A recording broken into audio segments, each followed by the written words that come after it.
Good evening, ladies and gentlemen. I'm calling to order this meeting of the Planning and Development Council of the Town of Oakville Council.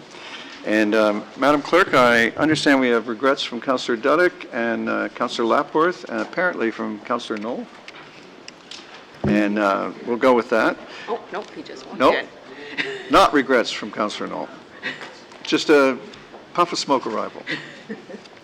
Now, I'll ask Council if you have any declarations of pecuniary interest. Councillor Adams. Regarding item C1, my brother's employed by a company that's mentioned in the report. It's covered under our Code of Conduct, but not Municipal Conflict of Interest Act, so I'll continue to take part in the item as per our Code of Conduct. Thank you, Councillor. Council, I wonder if two of you would like to move and second a motion to resolve in a committee of the whole. Councillor Lischina, Councillor Hutchins, all in favor? Opposed, if any, and we are resolved into committee of the whole. And that brings us to our first consent item, which is the proposed removal of the holding H provision on Garden Drive Towns, which is a Fernbrook Homes matter at 113 to 131 Garden Drive. Council, do you have questions or a motion? You got to have one or the other. Councillor Hutchins moves. Any discussion? All in favor? Opposed, if any, and that is carried. That brings us to our first public hearing item, and our first public hearing item is the public meeting report for Sixth Line Metrolli, I hope I say that right, developments, a proposed zoning bylaw amendment. And if you give your attention to staff, the staff will summarize the matter that you've read, Council, for the benefit of the public. Thank you, Mr. Mayor and members of Council. There are 4 items on tonight's agenda located within the North Oakville East Secondary Plan area, and as such, staff felt it might be helpful to provide an overview of where things are currently at in North Oakville. And with your indulgence, before we look at the individual items, I would like to provide an overview and update of North Oakville for the benefit of Council and everyone present at tonight's meeting to help set the context for these applications. Just as some background, the North Oakville East Secondary Plan came into effect in 2008. The town's previous official plan, the 1986 official plan, had designated these lands as an urban special policy area. When the secondary plan came into effect, it replaced the previous official plan provisions for these lands. And as a result, the North Oakville East Secondary Plan became the official plan for the area outlined in red in the figure you see before you.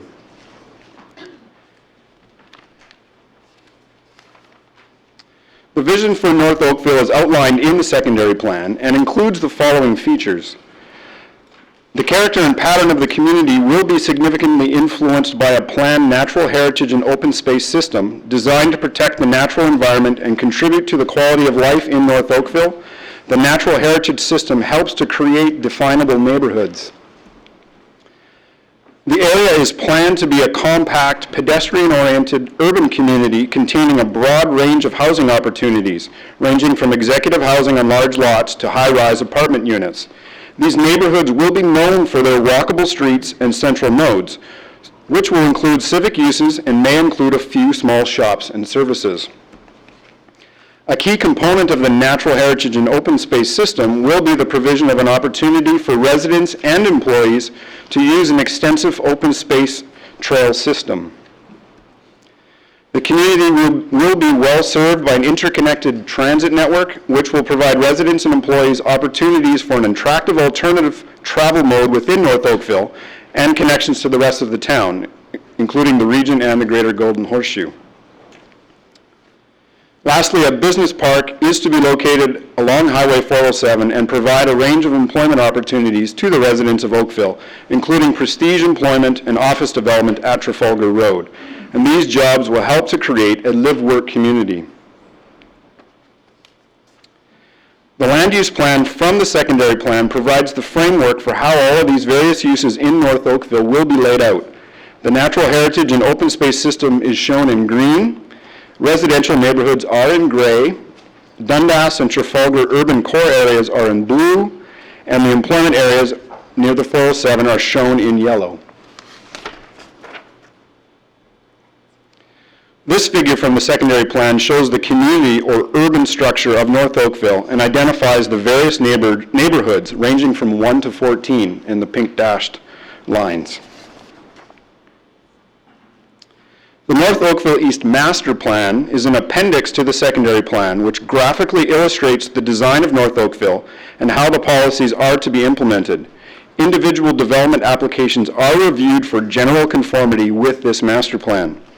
It is important to note that the secondary plan does specifically indicate that there is the ability for modification or relocation of portions of the road pattern, parks, schools, ponds, and possible reconfiguration of the land use categories and still maintain conformity with the master plan. An important part of the secondary plan are the phasing policies.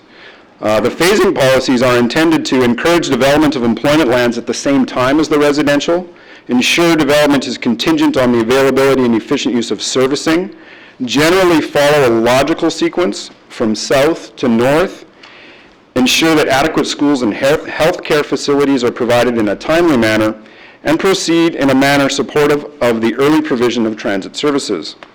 The plan identifies both phased and unphased areas. Phased areas are predominantly the residential neighborhoods, while the unphased areas are the urban cores along Trafalgar and Dundas, and the employment lands. The area in brown shown here is the unphased areas. So this includes the employment lands along the 407, as well as the lands along Trafalgar Road and Dundas.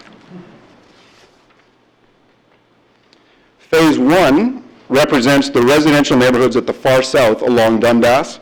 This is the area where the majority of the development applications currently received and being processed by the town are located.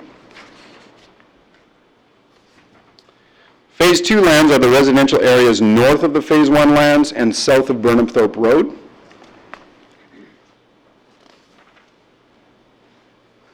And lastly, Phase 3 lands are the lands in yellow in the northwest corner of the plan area. In order to proceed from one phase to the next, the secondary plan indicates that 75% of the previous phase needs to be registered and or zoned in order to permit the development in order for the next phase to proceed. So essentially 75% completion. With respect to Phase 2 in particular, however, there is also a policy that would allow development in a selected portion of Phase 2 to proceed in advance of that 75% threshold being achieved.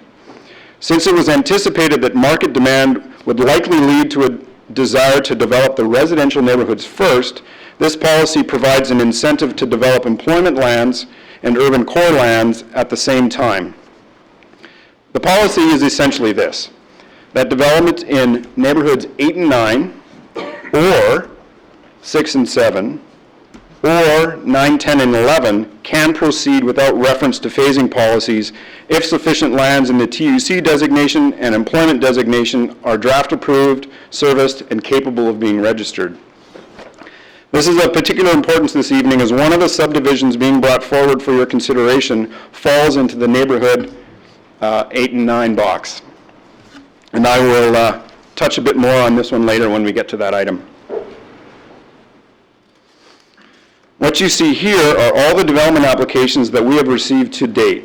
As you can see, the predominant activity is occurring in Phase 1 lands, the southern portion of the area next to Dundas. Some of the applications are also partially located on unphased lands. The dark blue areas are subdivisions that have been registered. The medium blue areas are applications that have been draft approved and are working towards registration. And just to be clear, they are not yet registered, but getting there. The light blue areas are applications that are currently under review. This color also includes applications that are currently at the Ontario Municipal Board. At this point, the 75% threshold for the registration of Phase 1 has not been met. We anticipate we're at about 50% or so, and staff are of the opinion that the 75% threshold will be met when the lands currently under review are registered or zoned to permit development.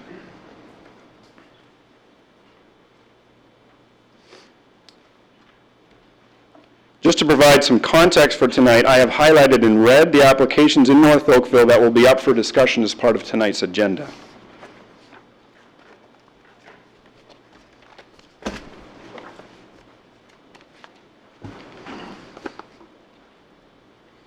And so now, moving on to the individual agenda items, the first one I will be presenting is for Metrolli Developments, which is item 2 on tonight's agenda, and is highlighted in red on the screen. This item can be found on page 13 of tonight's agenda, and the purpose of this report is to introduce the zoning bylaw amendment application for Metrolli Developments in conjunction with the required statutory public meeting. And as noted in my staff report, there are no decisions to be made at this time, and the report is to be received by council. The property is located in North Oakville at 3060 and 3072 6th Line, west of 6th Line, and it's right in here, and between Lane 139 and Kading Trail.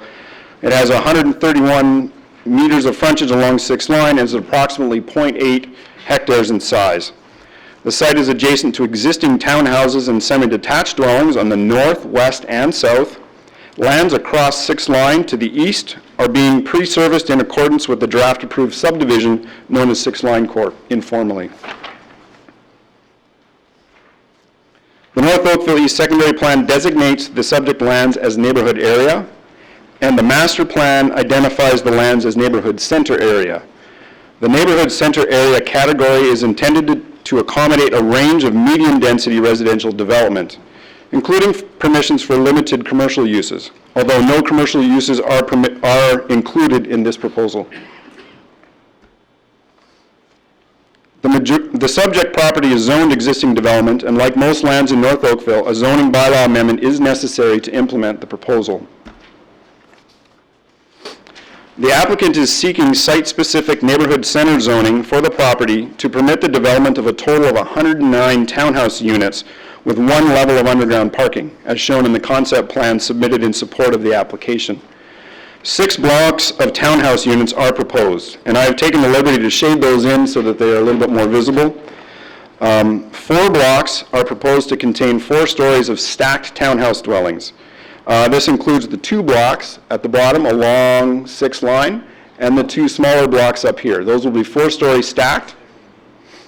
The remaining 2 blocks back here are proposed to contain 3-story, what I'm calling regular style townhouse dwellings. Moved forward too soon. Site access will be from 6th Line and centrally located in the site. Vehicles would then proceed down an internal ramp in this location into the underground parking garage, and the remainder of the space between the townhouse blocks will be dedicated to common landscaped areas and individual patio areas for the lower level units in here and along here.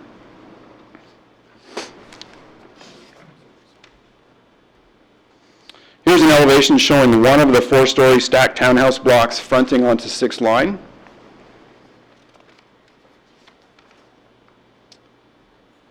This is an elevation showing one of the 3-story townhouse dwellings fronting onto the interior courtyard, or one of the blocks of townhouse dwellings, I should say. The application is currently under review by staff and technical agencies. A public information meeting was held on September 29, 2016. 2 members of the public attended. The analysis of the application will include a review of its conformity with the North Oakville East Secondary Plan, the compatibility of the proposed dwellings with the existing surrounding neighborhood, and staff have already been working with the applicant on this, and continued review of the supporting technical documents. Next steps include further review and analysis and continued consultation with reviewing agencies. In conclusion, staff make the above recommendations to essentially to receive comments from the public, and this concludes my presentation for this item. Thank you. Thank you, Mr. Abma. Council, do you have questions for Mr. Abma before I ask for public input? Councilor Elger. Just one question. It has nothing to do with this particular application, but it has to do with when you're doing the overall the North Oakville East Plan. Regarding the school, what is happening with the school that was moved from the east side of Nayagawa to the west side of Nayagawa? Because the people are moving in, and I'm just wondering what the plans are. I'm trying to think of which school that would be. That would be the one that's currently still, I think, on our plans to be on the northwest side of Nayagawa and Dundas. I don't think it shouldn't be a surprise. Yeah. It hasn't moved, it just moved slightly on the property. But it's still, but is it on town land now, or what is happening to it?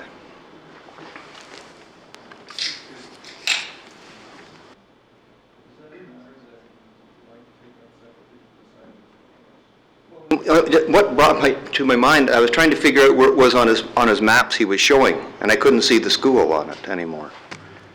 So I'm wondering if it's gone.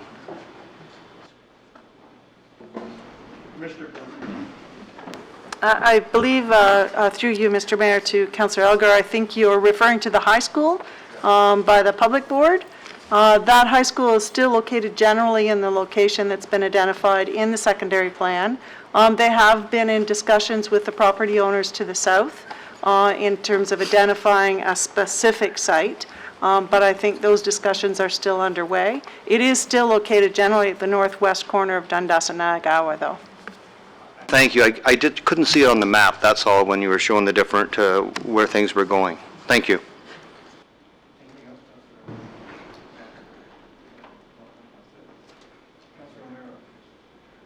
Sorry, thank you. Just one further question. When the houses around this site were developed, would they have known that the current location is going to be developed residential at that point? Nothing's changed since the other houses abutting the site were developed, has it? No, this application is coming in to be in compliance with the secondary plan policies, which would have, at that time, said it was slated for neighborhood center development, just like you would see here. Perfect. Thank you, Your Worship. Councillor Knoll. Could you just refresh your memory what the secondary plan says about height? Because I know one of the objection letters we have here is with respect to the imposition of privacy on the property behind on Janus. Could you talk about what the original secondary plan contemplated in terms of height and massing on that property? Yes, through you, Mr. Mayor, the neighborhood center designation has a minimum of 2 stories and a maximum of 5 stories. So this application complies with that aspect of the secondary plan? Through you, Mr. Mayor, the application is proposing 3- and 4-story buildings. Okay, thank you. We had something similar with Viva, where we discovered that the slope of the land altered the height as was perceived from the ground. Is there any massing of similarity in this area? Through you, Mr. Mayor, the application has proposed that the grading will essentially stay actually lower than was anticipated at the time of the subdivisions being approved, and the buildings will actually be located lower than the grade of what's currently in the backyards for a lot of these residents. So despite the height, it'll look So lower. the height, even though it's 3 to 4 stories, is set, a little bit lower than the rest of the development. Great, thank you. I apologize, Your Worship. I forgot one of my main question. Can we go back to the site plan that you put up earlier?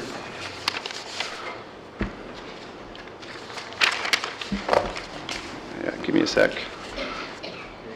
Do it manually. Can you identify where visitor parking will be on this particular property? It'll be within the underground parking garage. Also, there'll be nothing on grade? I believe. Is that practical? It can be if the access is quite, if it's well signed and quite easily to get to, but. Have we ever done that before? Have we ever approved visitor parking underground? Because I'm not sure, I don't know if there's anything in our ward that has visitor underground parking. It's usually above grade. I'm being informed by my colleagues that yes, we have approved. Well, Darnell's much smarter than me, so maybe he could enlighten us. Through you, Mr. Mayor, I believe the Blue Water development in southwest Oakville actually has underground visitor parking. So yes, it can be accomplished. It's the manner in which they set that up. And how is that working? Have you had any issues or complaints? As far as I can tell, it's working fine. Okay. And snow storage is my last question. Where are you contemplating snow storage, which is always a big issue, particularly amongst condo developments in our ward, I imagine all wards, but we've had a particular problem with some of the applications that have been approved in the last, Mr. Darnell knows this one well too, because every year I'm on the phone to him about that one in spades. So where are they contemplating snow storage at this point? Well, through you, Mr. Mayor, that is a site plan Site plan detail issue. that we would deal with that site plan. Typically, if it cannot be accommodated on site, we would have the applicant enter into a site plan agreement agreeing to privately remove it off-site. I know that it is a site plan issue, but it actually is a fairly significant issue. Is that something that can be discussed at this point, or is that strictly a site plan issue? Having not been on site plan for 14 years, I've sort of forgotten some of the rules over there. Through you, Mr. Mayor, this is an application for a zoning bylaw amendment. We don't typically control snow removal through zoning. It is done at the site plan stage and site plan level. So we can have that preliminary discussion, but in terms of the zoning bylaw reflecting anything to that matter, I don't believe that we would put that into. Okay, I'll watch it as the process on spools. I know my colleague is on that committee, so I'm sure he'll be keeping an eye on that as well.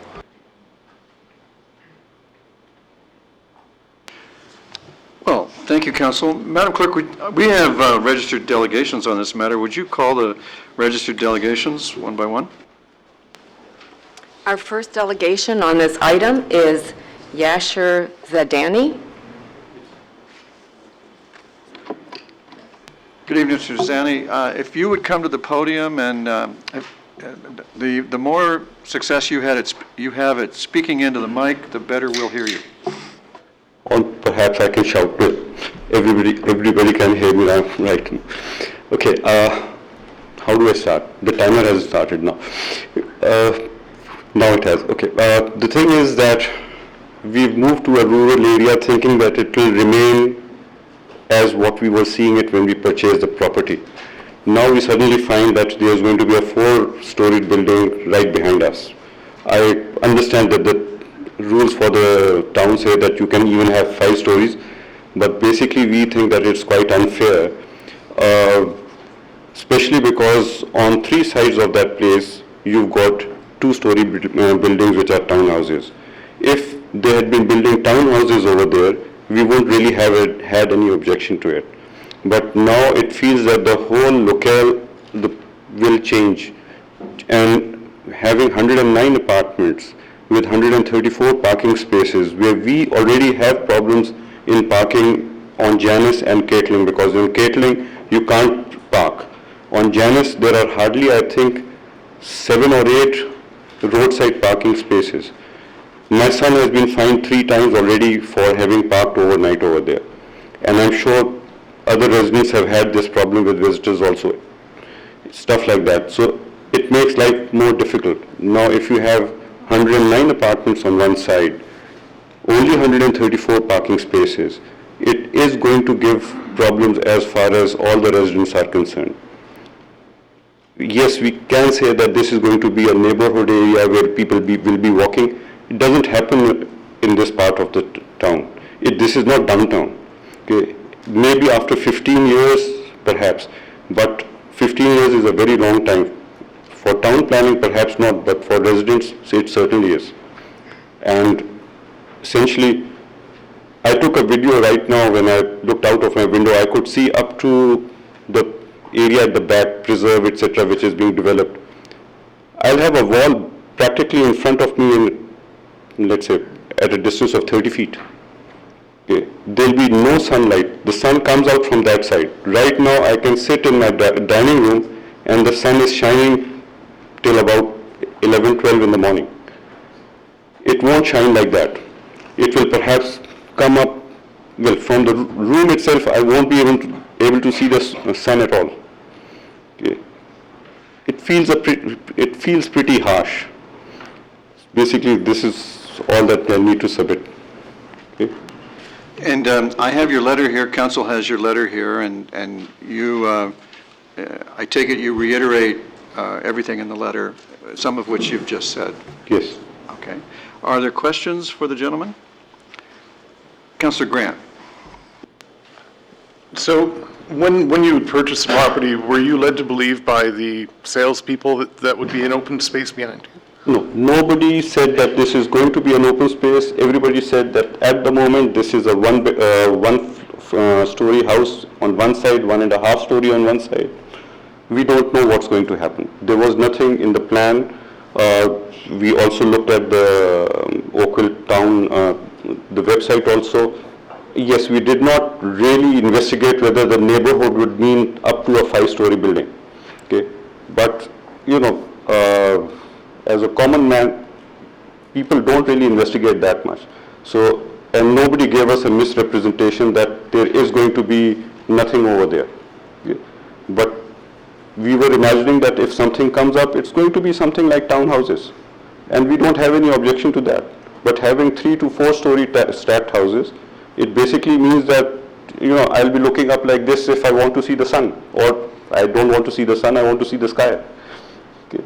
So it's just a bit harsh for everybody. And the other thing is that we've come to an area where we want to have some level of greenery. There are hardly 6 or 8 trees over there. Okay. And all of them will be lopped off perhaps, or maybe they'll be on the other side facing 6 line. There are still some trees facing our house because our house is in the corner, but most probably because they are being treated as shrubs, perhaps they'll be mown down. So there'll be nothing to see. Okay. It'll be just like living in a town with nothing else to see. So that's what we don't like about it, and obviously it will bring down the value of the properties also. Okay, well, thank you. And just if I can direct something towards staff from here, would it be unimaginable to ask for a shadow study? It wouldn't be, through you, Mr. Mayor, it wouldn't be unimaginable to ask for one. Having seen some shadow studies on previous applications in this area along that street, in the rear yards of the buildings at the back, it's actually the shadows cast by those of the actual houses, not the development. Predominantly, the shadows will actually fall towards 6th line, and in those backyards, it's the houses themselves that cast the shadow in those backyards. You caught my attention. Thank you. Yes. Yeah. See, may I say something on that? Sure. We are living in that house. You can see the sun rise, okay? Till 11 or 12, you can see the sun. After that, yes, you are right, the shadow comes from the west, so, is that the west? Anyhow, it comes from the front of the houses. But the morning sun is always coming into the back side of the house. And that is a very good feeling that you can have.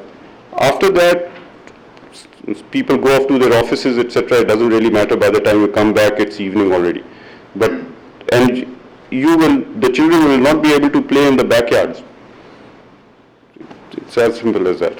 Okay. All right, and just so you know, we're not approving anything tonight. We're just taking comments from people. There will be a report later on. So, all right, thank you very much. Thank you. Thank you, Councillor Grant. Thank you, Mr. Shadi. Madam Clerk, the next delegation.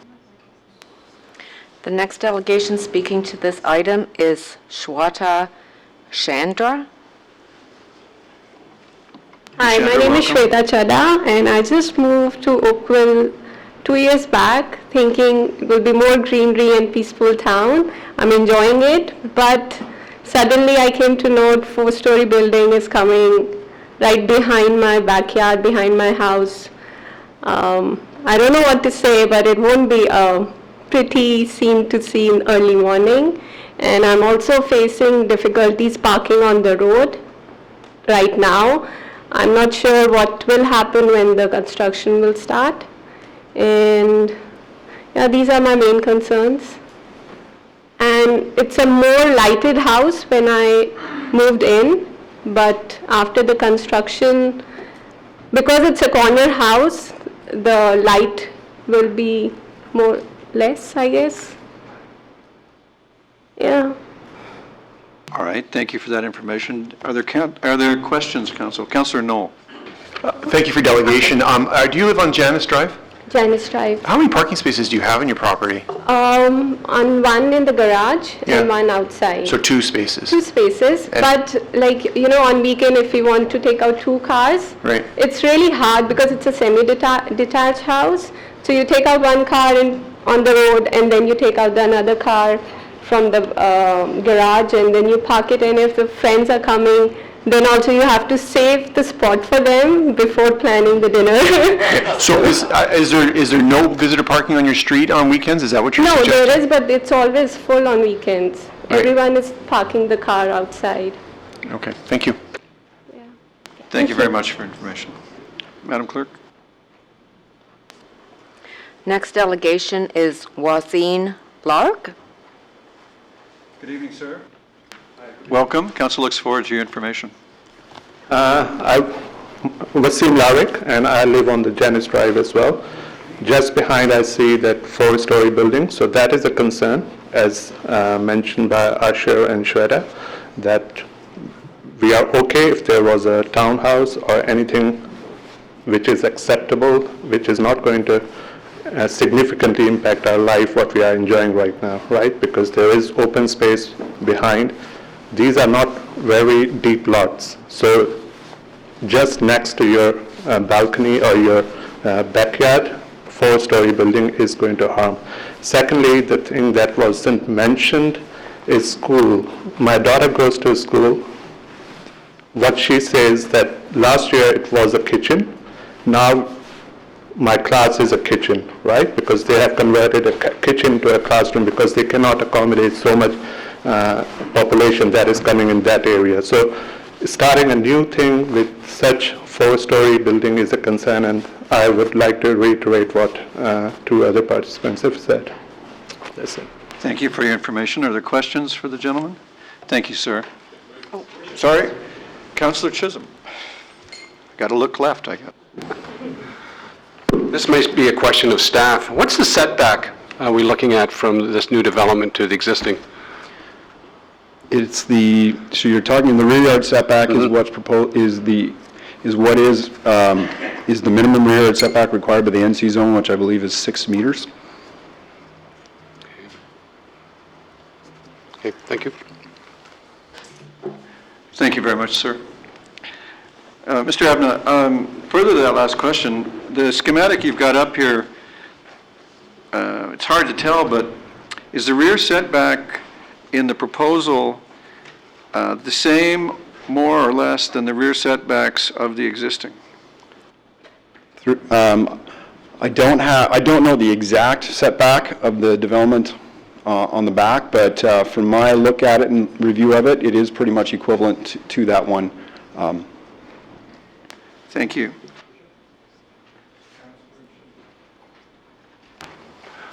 Going back to the imperial way of measuring, so we're talking roughly 20 feet based on the...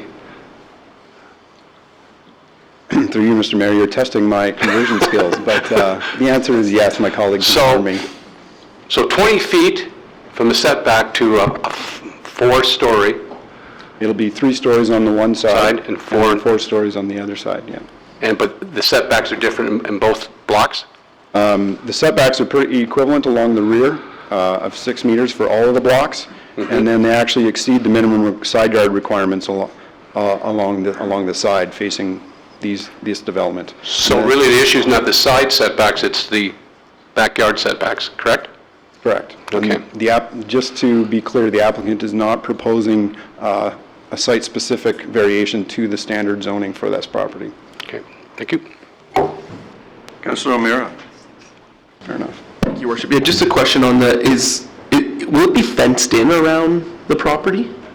Now, through you, Mr. Mayor, the proposal, the grading plan submitted in support of the application show that there will actually be a short retaining wall. There already is existing retaining wall in portions, and there will be one all the way around, and there will be a fence, I believe, on top of that retaining wall. Okay, so there won't be access anywhere else except for 6th line on that side? Through you, Mr. Mayor, that is correct. Okay, thank you. Thank you, Councilor O'Meara. I think that's an important point to have brought out. Anyone, Councilor Deschina?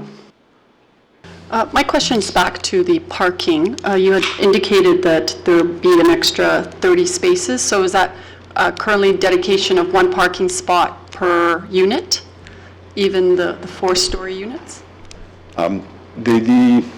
Through you, Mr. Mayor, the parking standards in North Oakville allow the developer to determine the number of parking stalls that they feel that they would require up to a certain maximum. I don't know, I apologize, I don't know off the top of my head how they calculated that for this development, but if there are 109 units and 134 parking stalls approximately, it's at least one per unit and a few extra, and a number of extra. That does seem to be a concern considering the issues currently on those streets. And in a 4-story unit, I would anticipate there'd be at least 2 cars necessary in that household. So I am quite worried about the parking as well. Councillor Knoll. Can I clarify, the 4-story units are actually stacked, correct? They're not actually a 4-story unit, I They're assume, not right? 4-story units, they are 4-story stacked. Right, so it's 2 and 2. It is the lower floor has a number of units, then there's the main floor that has a number of 1-story units, and then the 3rd and 4th floor are essentially 2-story units. And can you just, I'm having a hard time reading the schematic here. Block C, D, E, and F, are they all 3 stories or? So E and F, these two over here, right, are the 3-story towns. Right. And then all the remainder, both the A and B on the front and C and D, are the 4-story stacked. Okay, I just wasn't able to read the numbers. Thank you. Yeah. All right, Council, thank you. Are there any other members of the public with information for Council and staff to consider as they evaluate this application? Thank you. There is. Would you come forward, please, and share your information? I think I see 3 of you. Please identify yourself and share. My name is Salam Hanna, and I moved to my house 3 weeks ago. When I bought the house, I didn't know that there is such a plant in this area, and I was surprised to see that a 4-story building will be behind my backyard. That will definitely affect the value of the house, the light, the privacy. So, I was expecting to see townhouses or something like that, not a 4-story building. Okay. Any other comments for the staff? That's it. Thank you very much. Next? Yes? It's a line. Yes, sir. Please introduce yourself. I'm Karthik Iyer. I'm also a resident of Janice Drive. Block E or D would be facing my backyard. So I don't have any new concerns. It's the same as what the previous my neighbors raised. Yeah, my concerns are on parking, natural light, privacy. These are my 3 primary.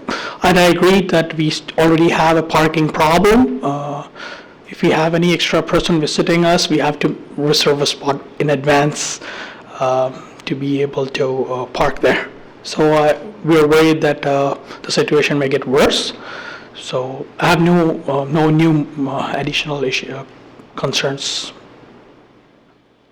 All right. Thank you very much for your information.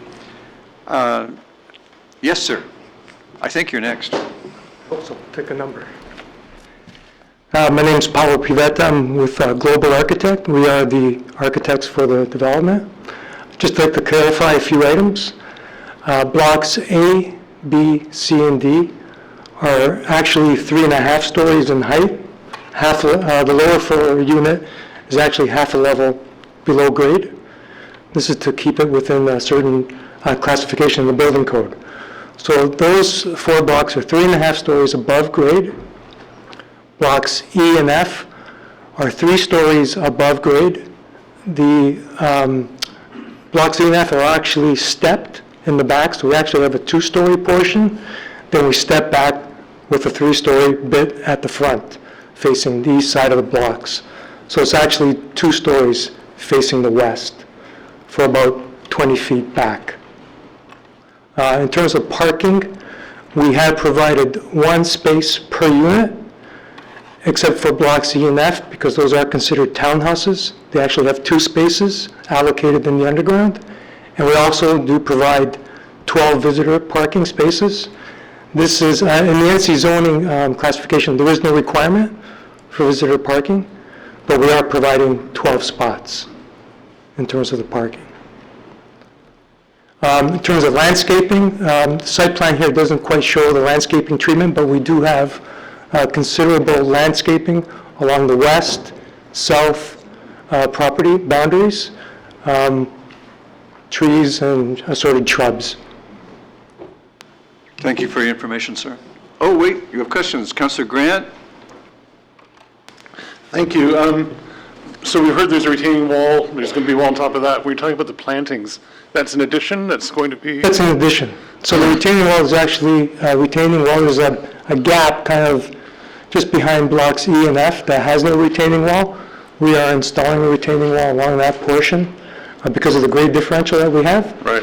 And we are planting new tree plantings along the entire western boundary and along the south boundary as well. Okay, and when we're anticipating one parking spot per unit, what's the general square footage of these units? Sorry? What would be the square footage of the units? They range, in blocks E and F, they range, smallest units are, I think, 800 square feet and change.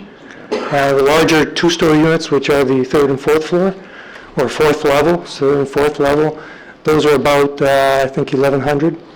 Okay, so not large family units that... They are all two-bedroom units. Okay. Except for blocks E and F, those would have three-bedroom units configuration. All right. So it's a response to market conditions. Yeah. All right, thank you very much. Councillor Ilger? Yeah, thank you for coming and clarifying. I was trying to figure out the first story when the window was only this big anyway. I thought very short people must have the first story. It's actually, we're coming up 5 feet from grade, so we do have considerable windows sizes for the lower level. Appreciate the clarification. The parking, Yes. one unit, One only space. E and F have two cars? Two, because those are considered townhouse units. Okay. So for townhouses, it's 2 spots per unit. Okay, and you said under our zoning, absolutely zero requirement for any visitor parking? In the NC zoning, I believe there's no requirement for visitor parking. Thank you. Thanks very much. Councillor Knoll? Those visitor spots that, how many, 34 did I hear? 34, is that the number? We have 12 designated visitor okay, spots. 12. Yes. Wow. And we have a traffic consultant's report. Just And the to find traffic number. consultant report says 12 is adequate for... That's correct. So there's no, maybe the staff can confirm this. I don't believe there'll be any lay-by parking or anything on 6th line at the end of the day. Is that accurate? Because I'm not really seeing any option for these people to park, to have their visitors. You have 2 families with a Christmas party and you're done. We are providing 12 visitor spots in the underground. And will those 12, so because we don't, as you say, we don't have a requirement for the visitor spots, will those visitor spots be permanent visitor spots, or will the They are condo permanent corporation... visitor spots. How is that going to be protected in case later the condo corporation decides to sell them off as extra spots to the residents? As you come down the parking garage, they are in an allocated designated area. So there is before the controlled gate- access to the resident parking. So the visitors have access to the visitor parking. Will you put something in the covenants and the bylaws to make sure that those spots remain permanent visitor spots? I imagine the condo corporation, We should probably remember that for drafting. probably in site plan, that's something that probably can come up. Okay, staff are, I think, pretty clear that parking is going to be an issue for us when this comes back, so looking forward to hearing how we manage that. Thank you, Councillor Knoll. Let's Thank find you. out what problem Councillor Hutchins has identified. Well, Hutchins identified the same parking issues as Councillor Knoll, so he doesn't have to... I have concerns about the parking and what we can do to try and ameliorate some of it. I don't know whether it's possible to do, whether we can get more. For instance, is there any way of getting more visitors parking? If that's a request, I'm sure our client will entertain that. Consider it. I think that would be very useful because, as you hear, there's huge concern about visitors and everything else, and obviously there is no parking available on the streets around very much. No, the parking is, there is no access to the remainder of the streets from this site, so the only access is from 6th line. So there's no connection that people can park on the streets and then walk through. You would have to go around. Okay, well, thank you. So, staff, can we try and look into make sure that there's more visitor parking, please? Through you, Mr. Mayor, we will look into the parking situation in our review of the application. Thank you, sir, for your information. You're welcome. Thank you. I saw more hands back there. Are there more members of the public with information? I'm coming to you now then, because the hands dried up over there. So it's your turn. Please introduce yourself and share your information. Hi, my name is Karen Recchia, and I live on the south side of this complex that they're building at 30486 line. One question for the architect. He said, if I'm correct, that he's going to be planting, there's going to be tree planting all around the perimeter. What kind of trees do they plan on planting? If they plant maple trees within 10 years, they're just going to be way too large, and it's going to block any light that anyone's going to have. And also, I'm kind of confused as to what stage this is all at, because my understanding is that all these townhouses have been sold. So what are you still trying to arrange with the builder? Mr. Abna? Through you, Mr. Mayor, from a town planning staff, we are reviewing the zoning bylaw application to permit the proposal that's been shown before you. The developer, in my understanding, is able to go out and market these units at their risk, knowing that the zoning has not been approved for the proposal yet, and they also will need to go through the site plan process to get approval for their development as well. So this could completely change. Excuse me one Sorry. second. With regard to that process called site plan, there's a committee that considers those applications. So this will eventually could wind up in front of either the site plan committee or the site plan process conducted by the planning director. But it comes to the same thing. That's where the trees are decided. Okay. So I'm sorry I cut you off, but I wanted to let you know the rest of that tree question. Okay. So go ahead, please. I forgot what I was going to say. I'm sorry. You said you live on the south, so that's across the street? No, I'm on the same side. I'm right beside the abandoned house, but they had the two abandoned houses right on 6th line at 3060 and 3072. So would you be in the, on the view that we have before us? Are you in the upper left corner there? At the bottom left. The very first house. It's a corner unit townhouse at Kading and 6th. I see. And so, and is it your information that you look north from there? They're north. Yeah. They're north. Okay, thank you very much. Okay. Anyone else? Yes, ma'am. And then you, ma'am. Good evening. I also live in the community. I'm not going to be directly affected by this proposed site here, but what will affect me is the traffic and the parking situation that has already been brought up by my neighbors. We're already seeing the impacts of parking due to the live-in works that have been that's up on Dundas and Preserve Drive. So I can only see that impact getting worse, and there's a future item coming up that will sort of contribute to that problem. So putting all these pieces together just seems to increase that issue around the community as a whole. So I just wanted to add that. Thank you. Would you please introduce yourself for the clerks? My apologies. My name is Sonia Singh, and I live off of Preserve Drive in the community. Oh, thank you. Council, you have a message from Ms. Singh on your desks, as well as her personal presentation. Thank you, ma'am. Yes, welcome.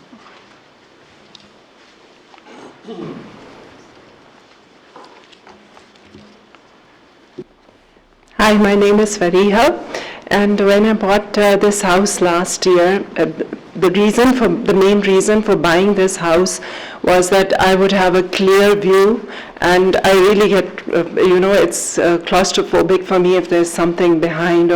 So that was the main reason, because I love the view at the back and it's all open.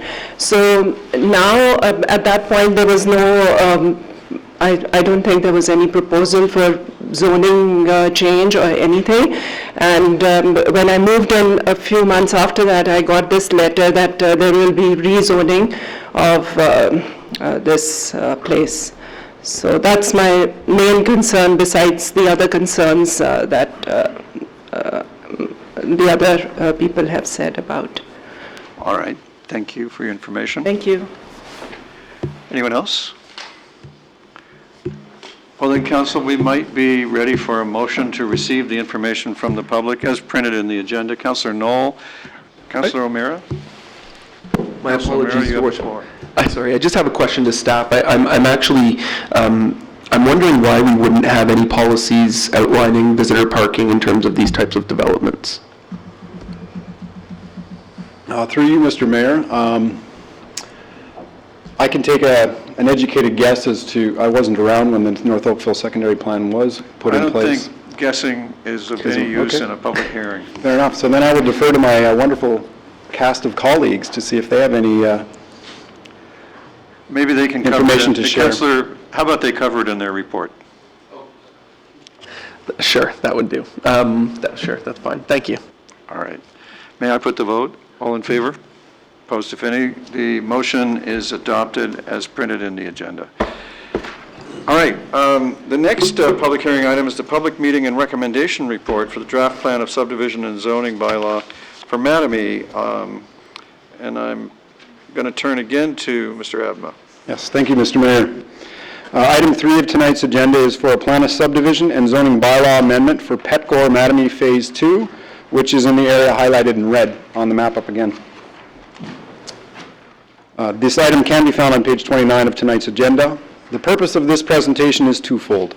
First, to introduce the plan of subdivision and zoning bylaw amendment application in conjunction with a public meeting, and secondly, to provide a comprehensive review of the applications and a recommendation on the proposed draft plan of subdivision and zoning bylaw amendment. The property is located south of Burnhamthorpe Road, which is up here at the top, and north of Threshing Mill Boulevard. It may not be a familiar name to you, but it is the new street being created right here at the bottom of the plan. Generally midway between 6th Line on the left and Trafalgar Road on the right. The site area for this application is approximately 30.3 hectares. The site is located between the MGO subdivision, the Green Ginger Phase 2 subdivision, south of the Star Oak North subdivision, and north of the 6th Line, Petgore Phase 1 and Green Ginger subdivisions down here. As you can see, the light blue are currently under review. 6th Line Corporation has been draft approved, and these subdivisions have been registered. The applicants have worked together with each other and with the town and agencies to ensure that their plans are coordinated, particularly with regards to the road network servicing and stormwater management facilities. These subdivisions, especially Star Oak, MGO, and Petgore Phase 2, are interrelated and mutually dependent on one another for provision of these features and services and the fulfillment of the secondary plan policies. Just for some background, the original applications for these lands were submitted in December 2012 as part of an application package that encompassed both Phase 1 and Phase 2 lands. It was a parcel that stretched all the way from Dundas in the south to Burnhamthorpe Road in the north. In response to discussion with staff on technical matters and phasing policies of the secondary plan, the applicant submitted a revised application to address only Phase 1 of these lands. A statutory public meeting, however, for all of the Petgore lands was held in April of 2014. The plan of subdivision and zoning bylaw for Phase 1 were approved by Council in May of 2014. Phase 1 lands were registered through phased registrations in March and August of this year.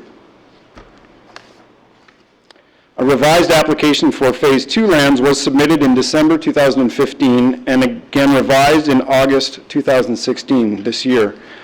While the statutory public meeting for these lands was held back in 2014, staff felt that it would be prudent to hold an additional public meeting tonight to allow additional opportunity for public comment due to revisions to the application and due to the length of time that has passed since the original statutory public meeting. The application for Phase 2 proposes 361 residential units and includes a natural heritage system component and a stormwater management facility. One of the most visible revisions to the Phase 2 plans was to expand the plan boundaries, so that the swim facility down here would no longer straddle two different subdivisions and would be included in its entirety in this subdivision. The street network that you see is a continuation of the street networks established or to be established by the 6 Line Corp subdivision and the ENDO subdivisions to the west. So that would be the road networks over here. Ultimately, the street network will also continue across and continue on to forthcoming subdivisions in the east. There are 2 pieces of natural heritage system which will be retained through this subdivision, this block up here and then this block down here adjacent to the storm pond. Single detached dwellings are proposed for the southern portion of the plan, essentially 2/3 of it, and a variety of townhouses are being proposed up in the northern block north of the NHS lands. A stormwater management pond is proposed at the south end of the plan. What's of particular note is that this stormwater management facility will also service the Emgo lands and the Star Oak lands to the north. The subject lands are designated as neighborhood area in the yellow and natural heritage system in the secondary plan, which is the hatched green area. The proposal is consistent with these designations. The North Oakville Master Plan indicates that the neighborhood area should contain a mix of residential designations, including suburban in the light yellow, general urban in the orange, and neighborhood center areas in the red, as well as a stormwater management facility. The proposal meets residential distribution and minimum density requirements of the secondary plan. The plan is proposing neighborhood center development in the entire north block, rather than just the small slivers shown in the master plan. And the remainder of the plan generally reflects the distribution of suburban and general urban in the southern portion of the plan, with suburban in the middle and general urban down at the south. The structural layout of the draft plan was reviewed in conjunction with the Emgo and 6 Line Corporation subdivisions to ensure that this plan provided a logical continuation of the layout in these subdivisions. In all, the proposal was reviewed for consistency and determined to generally reflect the master plan for North Oakville East. The lands are currently zoned existing development. The proposed zoning bylaw amendment will implement the plan of subdivision. The zoning amendment employs the in effect suburban, general urban, neighborhood center, natural heritage system, and stormwater management zones currently found in the North Oakville zoning bylaw, with some site-specific modifications intended to provide greater clarity, some flexibility, and address unique lot configurations in the plan. Staff are supportive of the proposed zones. Staff have also added a number of holding provisions to the zoning bylaw. Oops, jumping ahead. The first holding provision applies to a small block of land just north of the NHS. It would be this small little block here, which is intended to encourage the development of an apartment building or mixed-use building for a period of time in an effort to create even more building variety in this plan. When or if this holding provision is lifted, townhouses would then be permitted in accordance with the NC zone, or the neighborhood center zone. The second holding provision relates to servicing. This plan is being developed in accordance with the region's 2012 allocation program, and as is standard practice, a holding provision is being applied to the entirety of the lands to ensure that these services are available for the subject lands to the satisfaction of the region. And the last holding provision ensures that the phasing policies of the secondary plan have been met prior to any dwellings being built in the subdivision, which I will touch on in just a second. Staff have evaluated the proposed development in the context of the secondary plan policies and the master plan and supports the zoning bylaw amendment. The proposed zoning bylaw 2016-120 for the subject lands is included on pages 309 to 316 of tonight's agenda package. With respect to the phasing diagram I had presented earlier, the subject lands are located in Phase 2 within neighborhoods 8 and 9, as shown here. As I referenced earlier, secondary plan policies do allow lands in neighborhoods 8 and 9 in Phase 2 to proceed in advance of the 75% threshold for Phase 1 being met, as outlined in detail in the staff report. To summarize, staff have developed a logical sequence of draft approvals, registrations, and holding provisions which will allow fulfillment of the secondary plan phasing policies. Approval of this draft plan and associated zoning bylaw, including the proposed holding provisions, are an integral part of that approval sequence, primarily due to the stormwater management facility and the associated infrastructure to service this plan and adjacent plans of subdivision being located in this plan.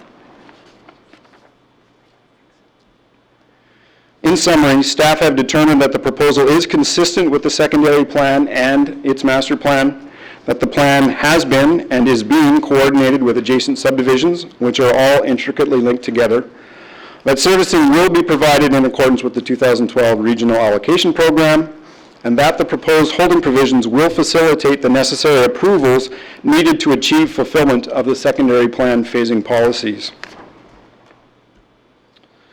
As such, staff make the above recommendations.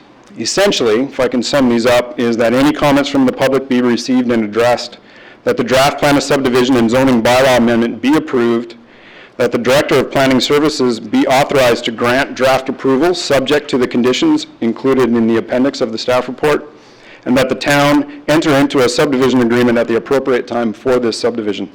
And this concludes my presentation. Thank you, Mr. Abna, for a very good report. Are there members of the public with information for council on this matter? Councillor Knoll, I recognize you. Thank you. Question, the phasing, specifically that one piece, that one parcel that you are holding or you're proposing be held for an apartment in the future. I can't read the code number to reference it, but it's that little box. What, based on the size of that particular lot, what kind of unit yield would you expect to get out of that? What would the maximum height be based on the current secondary plan, and what would the yield be in terms of units? The NC zone, through you, Mr. Mayor, the NC zone has, again, as we talked about earlier, a minimum 2-story height requirement and a maximum of 5-story. I believe the minimum density requirement would be 35 units per hectare. I haven't done the calculations in terms of the actual area of that land to be able to give you a good number in terms of how many units that will yield, but I could certainly look at doing that calculation for you. I would be interested in that. Maybe, I'm not sure if Mr. Korsiak or somebody from the proponent has that information. I don't know if this is possible, but I know that one of the memos we have in front of us is a resident who's purchased in this developer's property that's upset about an apartment building being built. And I mean, we've experienced this in the past where people move in, they don't see the apartments, and then they're upset about them when they come later on, even though they may be planned. Is there any way that as part of this that we could insist or request that the developer put up a sign that says future site of potentially 5-story apartment building, and maybe even get people to take selfies with it when it goes up? But I'm joking about that, but is there a way that we can do something like that in our approvals? Through you, Mr. Mayor, I believe we can make that request. Okay. We need to find a way to telegraph in advance, because people are not necessarily always doing the homework as to what the potentials of those sites are, and I think it might help in a lot of arguments later on. So, thank you. Your Worship, whenever the appropriate time is, I'd be prepared to give you a motion. Any other members of council? Councillor Knoll. So I'll move the approval of the staff recommendations with the staff direction that the developer be requested to place a sign on the phased property indicating the potential future yield of that site. Discussion? All in favor? Opposed, if any? And that is carried. Council, we're doing so well in public hearings. Let's have another one. Thank you, Mr. Mayor. With your indulgence, this will be my last one. Well, it'd be a shame to lose you, but this is also on 6th line. Why don't you take it from there? Thank you, Mr. Mayor. Item 4 of tonight's agenda is for a zoning bylaw amendment for 6th Line Corporation, which is the area highlighted in red on the screen. This item can be found on page 87 of tonight's agenda. And again, the purposes of this presentation is twofold. First, to introduce the zoning bylaw amendment application in conjunction with a public meeting, and secondly, to provide a comprehensive review of the application and a recommendation on the proposed zoning bylaw amendment. This property is municipally known as 41 Dundas Street East and is located at the northeast of the intersection of 6th Line and Dundas. Here's 6th Line and Dundas right here. This is the subject lands. The subject lands are approximately 38 hectares in size. The lands are vacant but are currently being pre-serviced in accordance with the approved draft plan of subdivision. The draft plan of subdivision and zoning for these lands were originally approved by council on July 7, 2014, and the applicant has been working towards registration and clearance of their draft plan conditions since that time. The proposal is seeking permission for two things. First, to permit 18 detached dwellings currently zoned Neighborhood Center NC7 to be constructed in accordance with the general urban zone regulations for detached dwellings. The Block 1 lands on the left of the screen are the ones to which this would apply. And secondly, to increase the permissible lot depth for single detached dwellings from 30 meters to 34 meters for 7 specific lots, the Block 2 lands shown on the right of the screen. The developer home builder has sold lots and homes which do not comply with the approved zoning. The applicant attempted to remedy the situation by way of a minor variance application to the Committee of Adjustment. Planning Services supported that requested variance. The Committee of Adjustment, however, determined that this matter should be addressed through a zoning bylaw amendment to be considered by Council, which is why this item is being brought forward for Council's consideration tonight. Quite simply, with respect to the Block 1 lands, the general urban zone includes a provision which allows a one-story addition on the back of a house to extend into the rear yard up to 3 meters from the rear property line. The illustration above gives you an example of this. While the NC zone has a lower minimum setback, which is 6 meters, as shown by the dotted line, the general urban zone has a setback of 7 meters, where this house is situated, but allows for a one-story addition to extend back into the rear yard, as long as that one-story addition doesn't exceed, I believe it's 45% of the width of the house. The applicant is simply seeking the same provisions for Block 1 lands only as in the GU zone. They are asking for the one-story addition provision to be added to their zoning. Staff have indicated that in order to support this addition, that the minimum required rear yard setback also be revised to reflect the general urban zone requirements, but for Block 1 lands only. So as you can see here, the existing regulation does not allow for that one-story addition to project into the rear yard. They're proposing to include it, and the minimum rear yard setback currently is 6 meters, and staff have requested that it be changed to 7 meters. With respect to Block 2 lands, this amendment is only required because the applicant is proposing to construct single detached dwellings. A maximum lot depth does not apply to any other permitted building type in the NC zone, such as semi-detached or townhouse dwellings.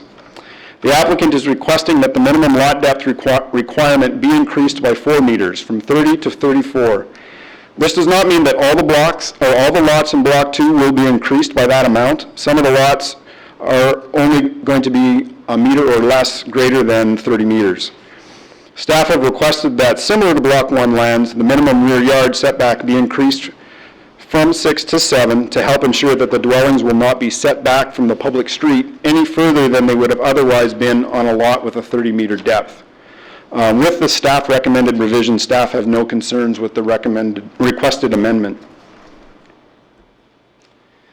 So now, moving back from the lot level scale to the entire draft plan scale. And as I mentioned, the applicant is currently working to clear draft plan conditions in order to register their entire subdivision in a timely manner. Timely registration of this draft plan is in the public benefit, as it would complete assembly of the neighborhood park and the school block, which currently straddle the 6-line core and the pet core phase 1 subdivisions.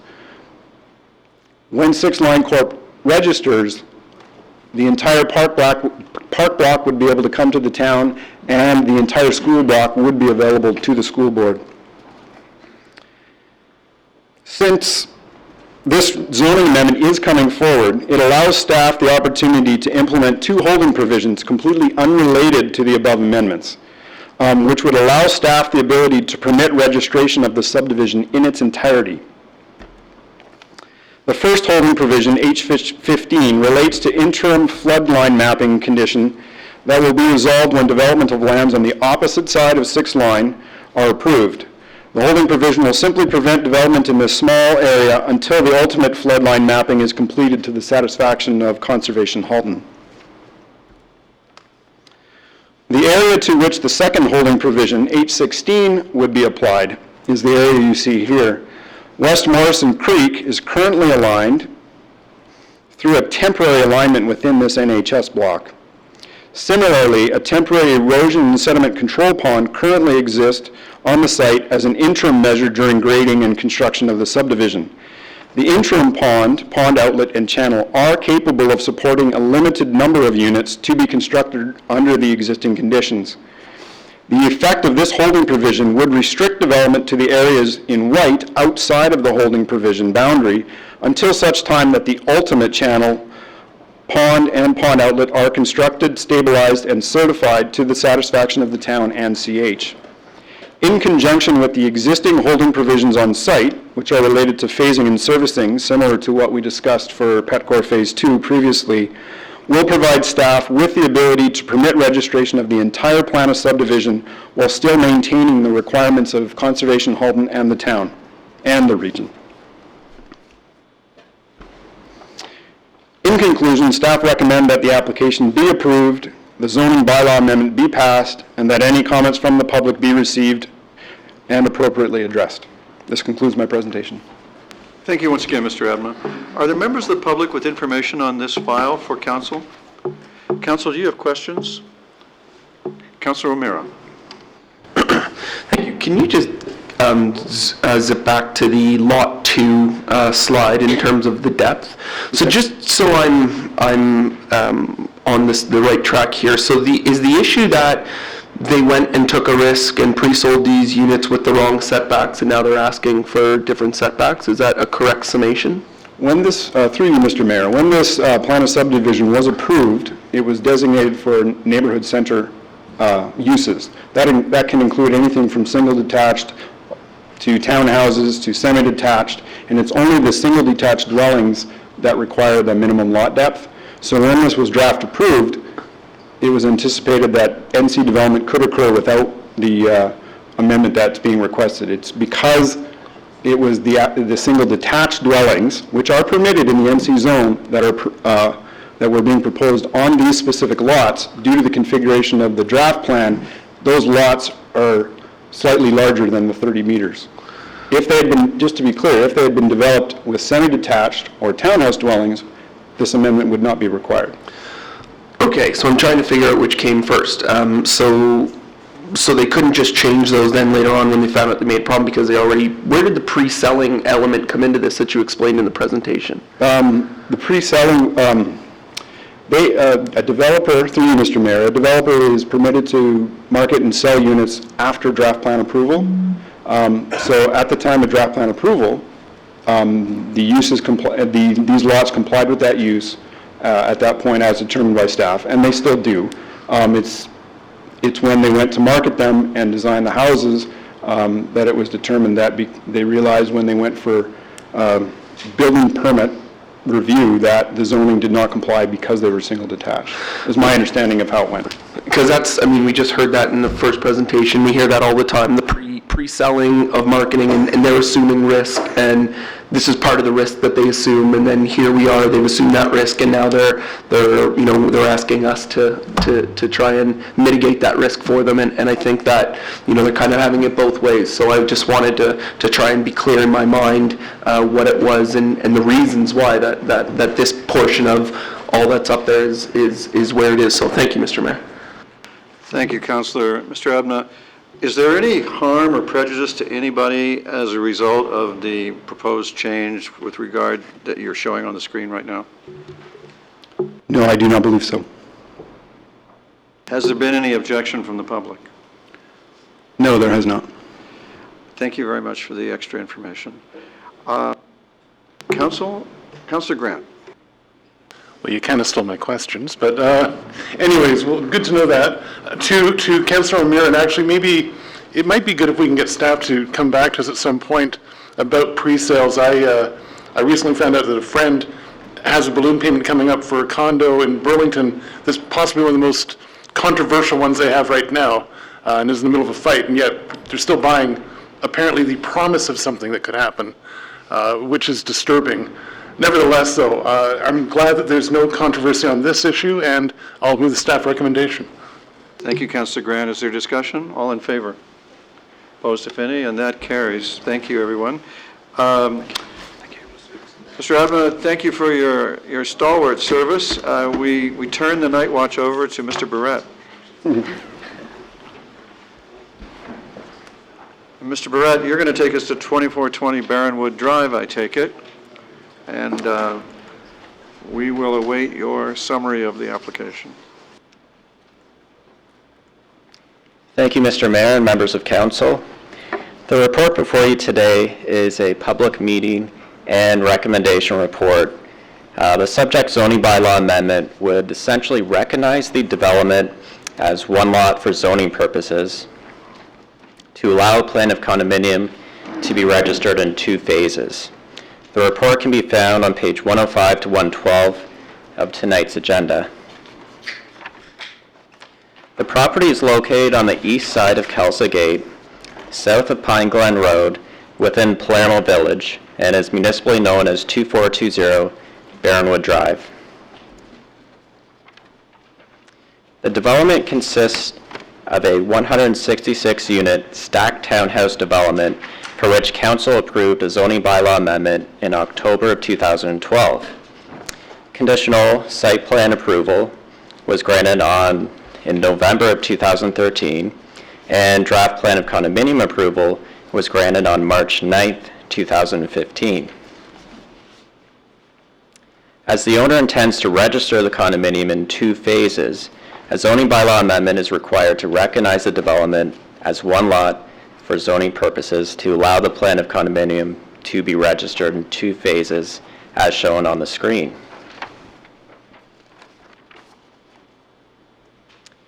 Staff is satisfied that the application conforms to the overall policy direction of the Livable Oakville Plan and other relevant policy planning documents, and recommends approval of the application as the following requirements have been satisfied.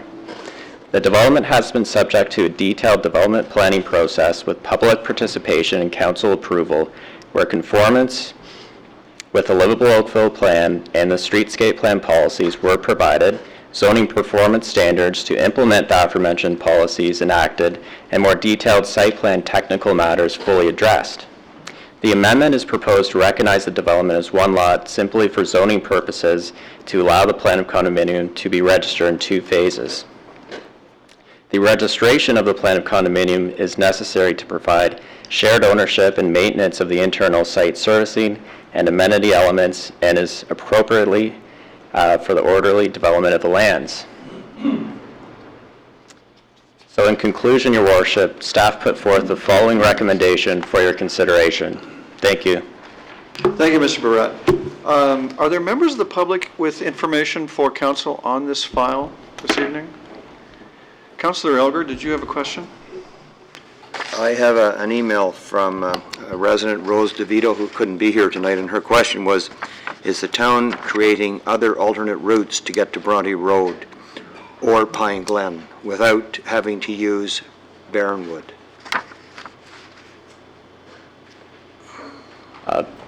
Through you, Mr. Mayor, the application before council today wouldn't result in any physical changes to this development. In order to extend Barronwood through to Pine Glen, it would require development of the parcel to the north. Are you saying the answer is no, right? Through you, Mr. Mayor, that's correct, through this zoning bylaw amendment application. And that's because the Goudoir is to the north of this, correct? There is a separate landowner to the north that has not developed yet. Okay, it wasn't a trick question. I just wanted to make sure. She asked if we get it on the record, so I appreciate that. I will move the item at the appropriate time. Thank you, Councillor. Are there other questions? Councillor Elgar has moved the item. Any discussion? All in favor? Opposed, if any, and that is carried. Mr. Rochon, I hope you're satisfied. Good. All right, Council, we are done public hearings, and we are up to our first discussion item, and that is the Downtown Cultural Hub date. And if you will give your attention to the Commissioner, she will set this up.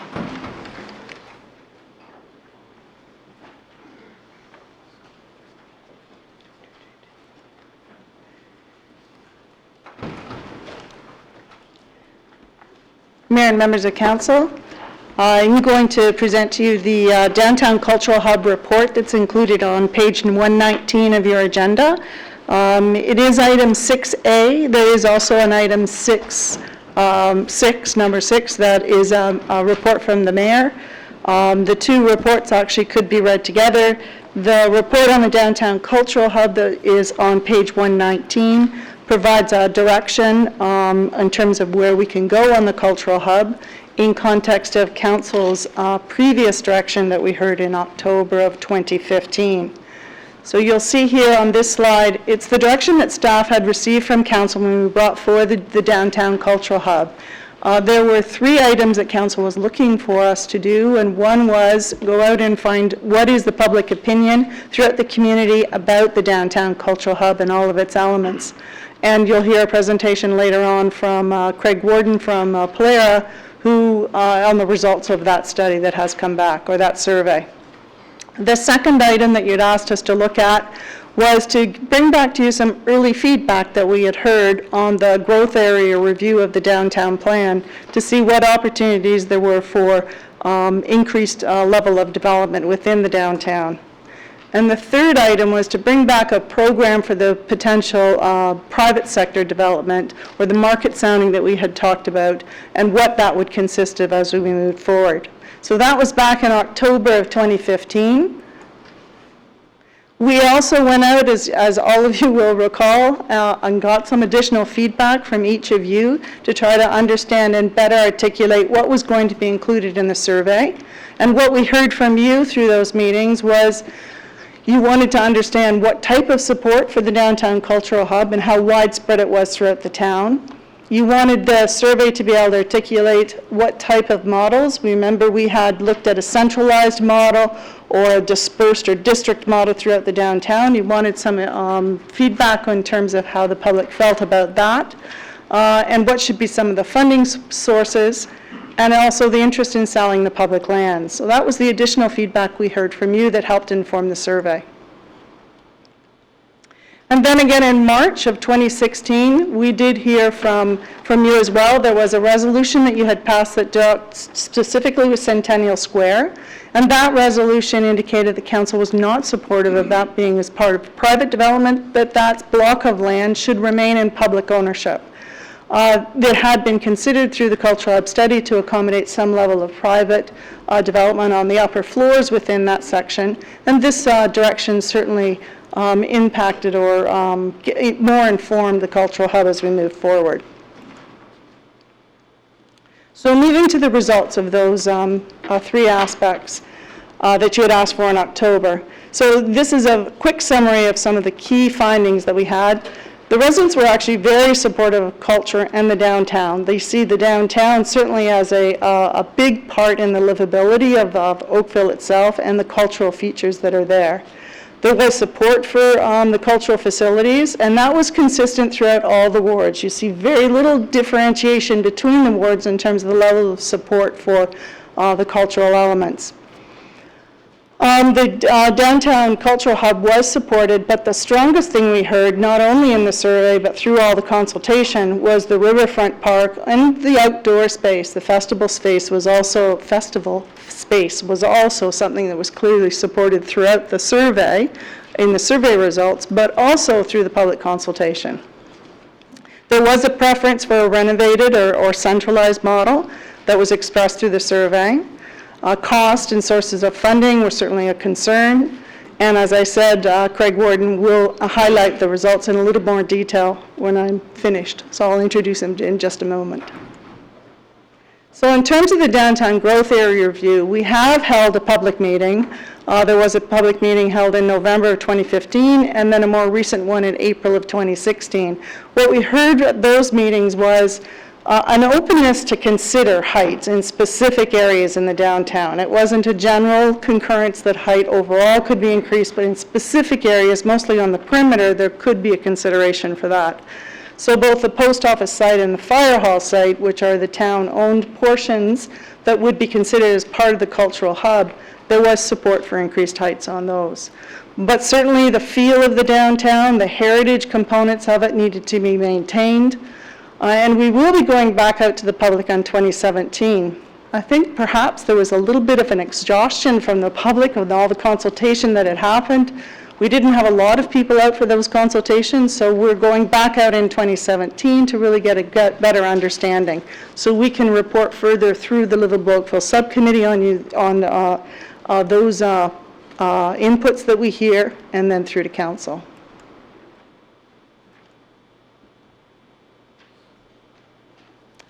So in terms of the private sector partner, I think partnerships, you'll see in the staff report that the opportunity for site-specific projects to generate a public benefit and a partnership on particular sites is still available to us. But the original concept that we had thought about was that there could be a much larger public-private partnership on all the elements within the downtown.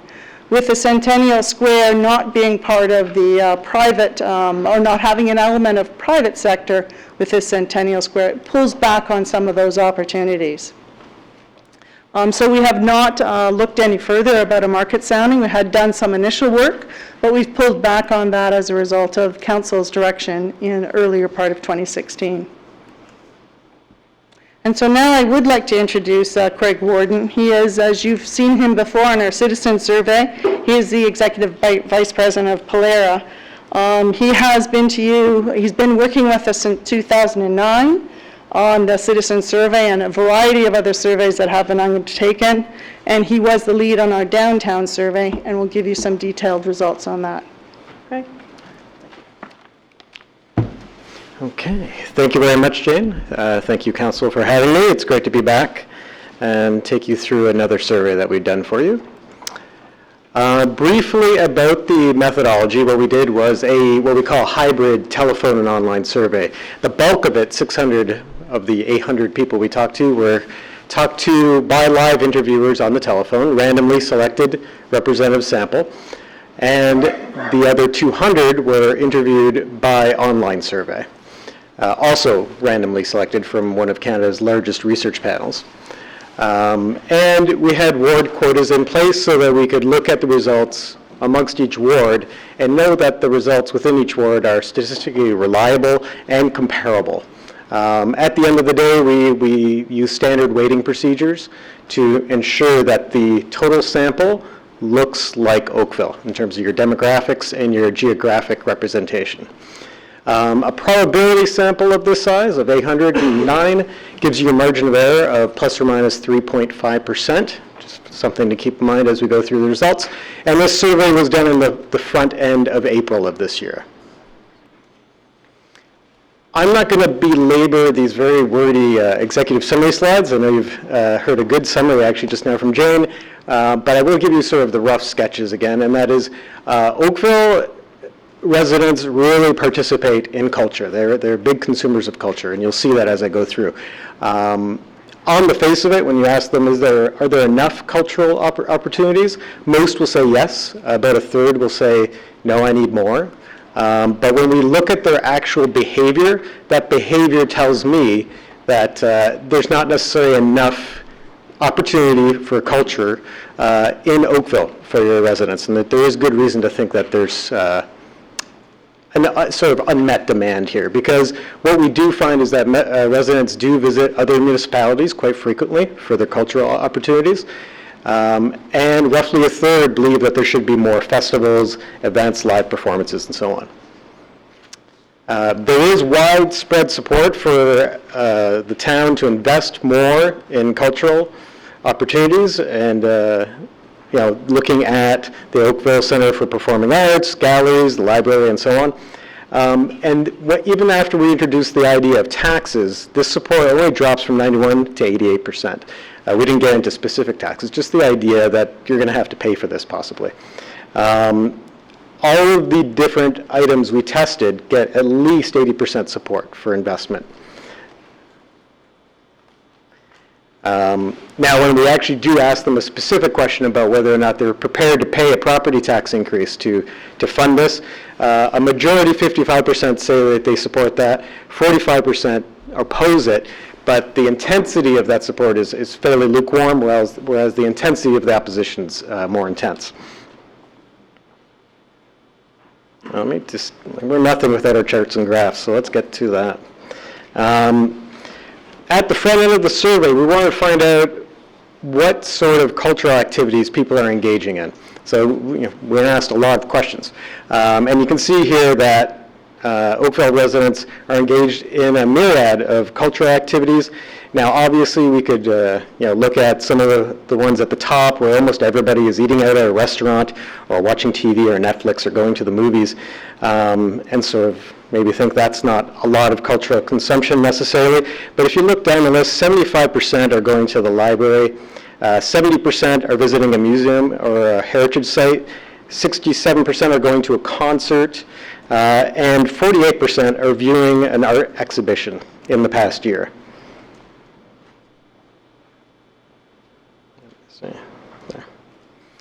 What we did was a segmentation, so you can get a better idea, sort of distill this data down so you can get a better understanding of your population. Now, I'm going to start with the red piece of the pie here. This is how all Oakville residents are segment out based on their past cultural behaviors. 22% we're calling fully engaged. They're engaging in all types of cultural activities. Then we get to the next group, which is 21%, who we call intellectually engaged. They're widely engaged with cultural experiences like art shows, classical music, outdoor performances and festivals, and the library. They're less interested in sports and concerts and things like that. As we go to the yellow portion of the pie, that's 29%, they're more entertainment oriented than the green portion. They're focused on activities like sports and concerts. And then you have 28% who are not really engaged in cultural activities. But that leaves you with around roughly 3/4 of your population that are quite engaged in cultural consumption. Now we asked people not just what they consume, but where. So you can see here, as we go down this list, you'll see we ask whether or not they've gone to the downtown, the library, a live theater, dance, or musical performance, a festival or event, an art exhibition, or a cultural program or workshop. And we ask whether they've gone to these things in Oakville or in another city. And you can see that as we go down this list, obviously everybody's going to the downtown, but they're also going to the downtowns of another city. And if you look at the blue bars, so the dark blue bars say that they've been in the past 3 months, and the light blue bars will tell you that they've gone in the past 4 to 12 months. So if we look at just the blue bars, that's sort of in the past year. And you can see strong participation in the library, but also going to the libraries in other cities. Strong participation at live theater, but more so in other cities. Roughly equal, although more recent, participation in festivals and events outside of Oakville. And going to art exhibitions, also strong, stronger outside of the city, and the same with attending a cultural program or workshop. This is actually not from the survey, but when I saw this data, I was quite struck by it. This is a scatter plot, if you will, of your ticket buyers for your theater activities here. And you can see that all those little dots are where ticket buyers are in Oakville for your performing arts. And you can see that's completely spread out throughout your entire city, and it's not sort of congregated or densely populated just in one segment of the map. Now, the likelihood, what about the future? I've been talking about their past consumption. This is asking them, how likely are you to do the following in Oakville within the next 12 months? So the dark blue is those who say they're absolutely certain. The light blue is those who are saying they're very likely. And then the sort of pink or the light red bar is those who actually say somewhat likely. So we've totaled those into the column that says total likely, the blue column down the side. And you see, almost everybody says they expect to visit downtown Oakville in the next year, and roughly half say they're absolutely certain they will. Library, 69%. Going to a festival, 81%. Still 58% think that they will see a live theater, dance, or music performance. Just under half say that they'll attend a cultural program or workshop, and just under half say that they'll view an art exhibition. And how interested are they in doing the following more frequently in Oakville than they currently do? And you see here, very strong interest. They even want to go to downtown Oakville even more than they do now. They want to go to festivals more, and they want to visit the library more. And then it drops down below half for live theater, art exhibition, and cultural programs, but still strong interest there. Whenever we ask questions in municipal surveys about going to art galleries and such, these are higher numbers than we typically see. Does Oakville have enough cultural opportunities for residents? We just asked them that straight out. You can see the gray bar are those who say that there is enough of this, and the pink bar is telling you those who say there is not enough of this. So roughly a third are saying that there's not enough live theater, dance or musical performance, not enough art exhibitions, not enough festivals or events, or cultural programs and workshops. Again, most are saying that there's enough, but their behaviors tell me a different story, and that is they're going elsewhere to get some of this, and they're very interested in doing more of it within the city. So at the start of the next section of the survey, we asked the following question. Overall, how much would you support or oppose the town of Oakville making significant investments into improving facilities and programs such as the Oakville Center for Performing Arts, the Oakville Galleries, the Central Library, the Centennial Square, and access to the waterfront? Here you have 9 and 10, almost half very strongly supporting this idea. After we get into specifics, and we'll get to those questions right after this, but we go through a number of specifics of what the color and the shape of this might be, and we include the idea of a property tax to fund it. It stays basically steady. It goes from 91 to 88% support, and the intensity goes down by 10%, from 48% to 38%. But that's quite strong that it sticks at that level. And the results here, and we see this throughout the survey, is that the results are within the margin of error and basically identical across the different wards and demographics. Ward 4 is the least likely to be strongly supportive, and Ward 2 is the most likely. But otherwise, you can see we have no less than 86% saying that they're supportive of this in principle. And this is the sort of asking the question again after discussion of a property tax and all the specifics. And all the demographic brackets are coming out in unison as well. Now, how much do they support or oppose significant investments to maintain or improve the following? As you can see, no less than 82% was the lowest figure with the Oakville Galleries, right on up to 95% support for the waterfront park and trail. That comes through and again, where if it's the waterfront or parks or outdoor facilities, there's stronger support for that. And that's something we've always seen in Oakville's citizen satisfaction surveys. There's a strong interest in green space and the waterfront and nature. For your residents, it provides a lot of a big component of what they would define quality of life. So we're not surprised by that. So then we moved on to give a description of Centennial Square, in case anybody wasn't sure what that was. And we informed them that the current facilities located in Centennial Square are nearing the end of their normal usable lifespan. As such, the town of Oakville is currently considering a few different options for maintaining and improving cultural facilities and programs. How should the town approach this? Should they invest in renovating the existing facilities, invest in building all new facilities, or do nothing and allow the facilities to reach the end of their normal usable lifespan and then close them down permanently? And you can see just over half, 53%, would like to go the renovation route. Just over a third, 35%, would like to invest in all new facilities. And then amongst them, that's who gets asked the next question. So these bars to the right that are pink, that's only amongst that 35% who want to build all new. We asked them, where would you like these sites, these new facilities to be? And you can see that most of them would like them to be downtown. Only 29% said build multiple sites across Oakville. The rest, the vast majority, are saying either build multiple sites in downtown Oakville within walking distance of each other, that's 39%, or build all on Centennial Square, 27%. This particular slide is actually from our study that we did for you in May of 2014, where we did a study about downtown Oakville. And one of the questions we asked residents was, what sort of impact does it provide on your impression of Oakville overall?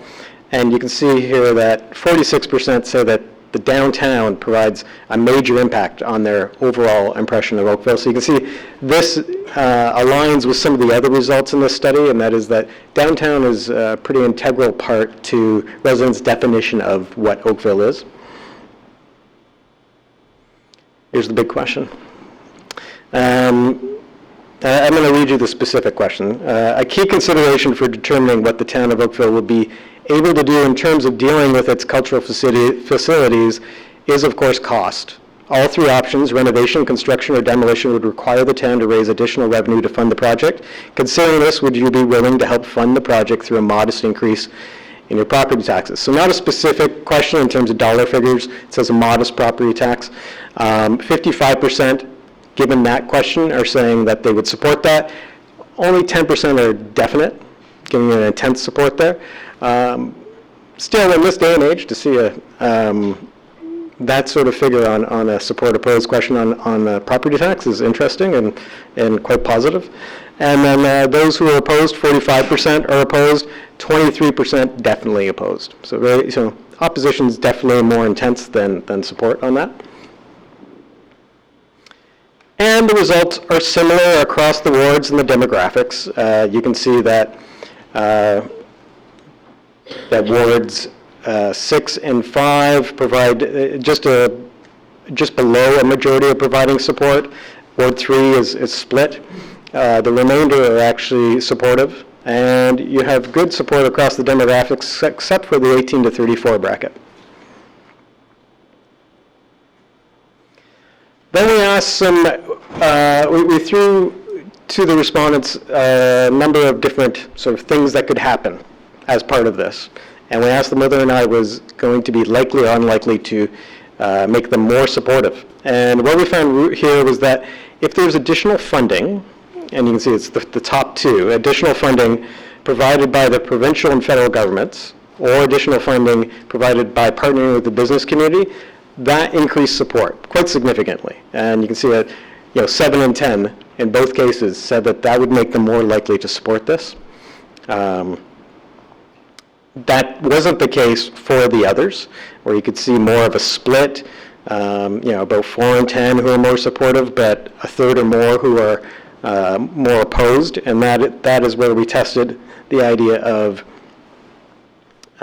reducing the cost of the project by selling the surplus public lands, increasing the height limits on some of the buildings, and selling the surplus lands but having the ground floor dedicated to facilities. Those really they really do appear to be non-starters with the public, at least at first blush. And within the survey, we asked some questions just to sort of get a sense of what people think of the downtown and sort of the cultural opportunities there. Here you can see that we have at least 8 and 10 agreeing that this project would help make the town of Oakville a more livable place, and that this project is important for the long-term prosperity of the downtown core. So there is buy-in on this in principle, without a lot of specifics. And not necessarily buy in completely on a property tax increase, although there is some moderate support there, tentative support about a sort of tax increase in principle. But definitely you have a population that is high consumer of culture of all different types and is interested in seeing more of it, and in particular in their downtown. And I'd be happy to take any questions. You might have some. Councillor Giddings? Oh. Thank you very much. Enjoyed your report. In terms of, you've done this for other municipalities, I take it, based on your comments? Yeah, but I will say that with no municipality that I've done work for has ever done a study of culture to this degree of detail. Usually it's a few questions about the local art gallery and things like that. So looking what you did for us compared to what you've done for other municipalities, Oakville is pretty supportive of culture. Is that fair? Yeah, I would say so. I would say more so than what I've seen. And with 809 responses, very strong sample size. Oh, absolutely. Very Absolutely. strong. Yeah. When we went through the cultural interests of Oakville residents, the chart down the side, I assume that was aided, that was a laundry list that was provided to That's right. residents. They didn't come up with Netflix all on their own as a cultural activity. No, we prompted on each one. Okay. So with library, I could have been thinking of the downtown library or the library in Clearview or any library in the town. No, I believe that what we said with these were things in Oakville. Let me just double check. And we actually have it here, yeah. So we do actually prompt visiting the library in Oakville later in the survey. It could have been any library in Oakville, not specifically downtown. Yes, yeah, that could have been, in the first question, yes, it could have been any library, yeah. And what about going to a concert? Yeah, that could be anywhere. Yeah, so this is just general The consumption. propensity to attend. Yeah. All right, and the scatter map, fascinating, the interest, as it shown in the other ones, throughout the town, throughout all 6 wards. In terms of, on your page 13, does Oakville have enough cultural opportunities for residents?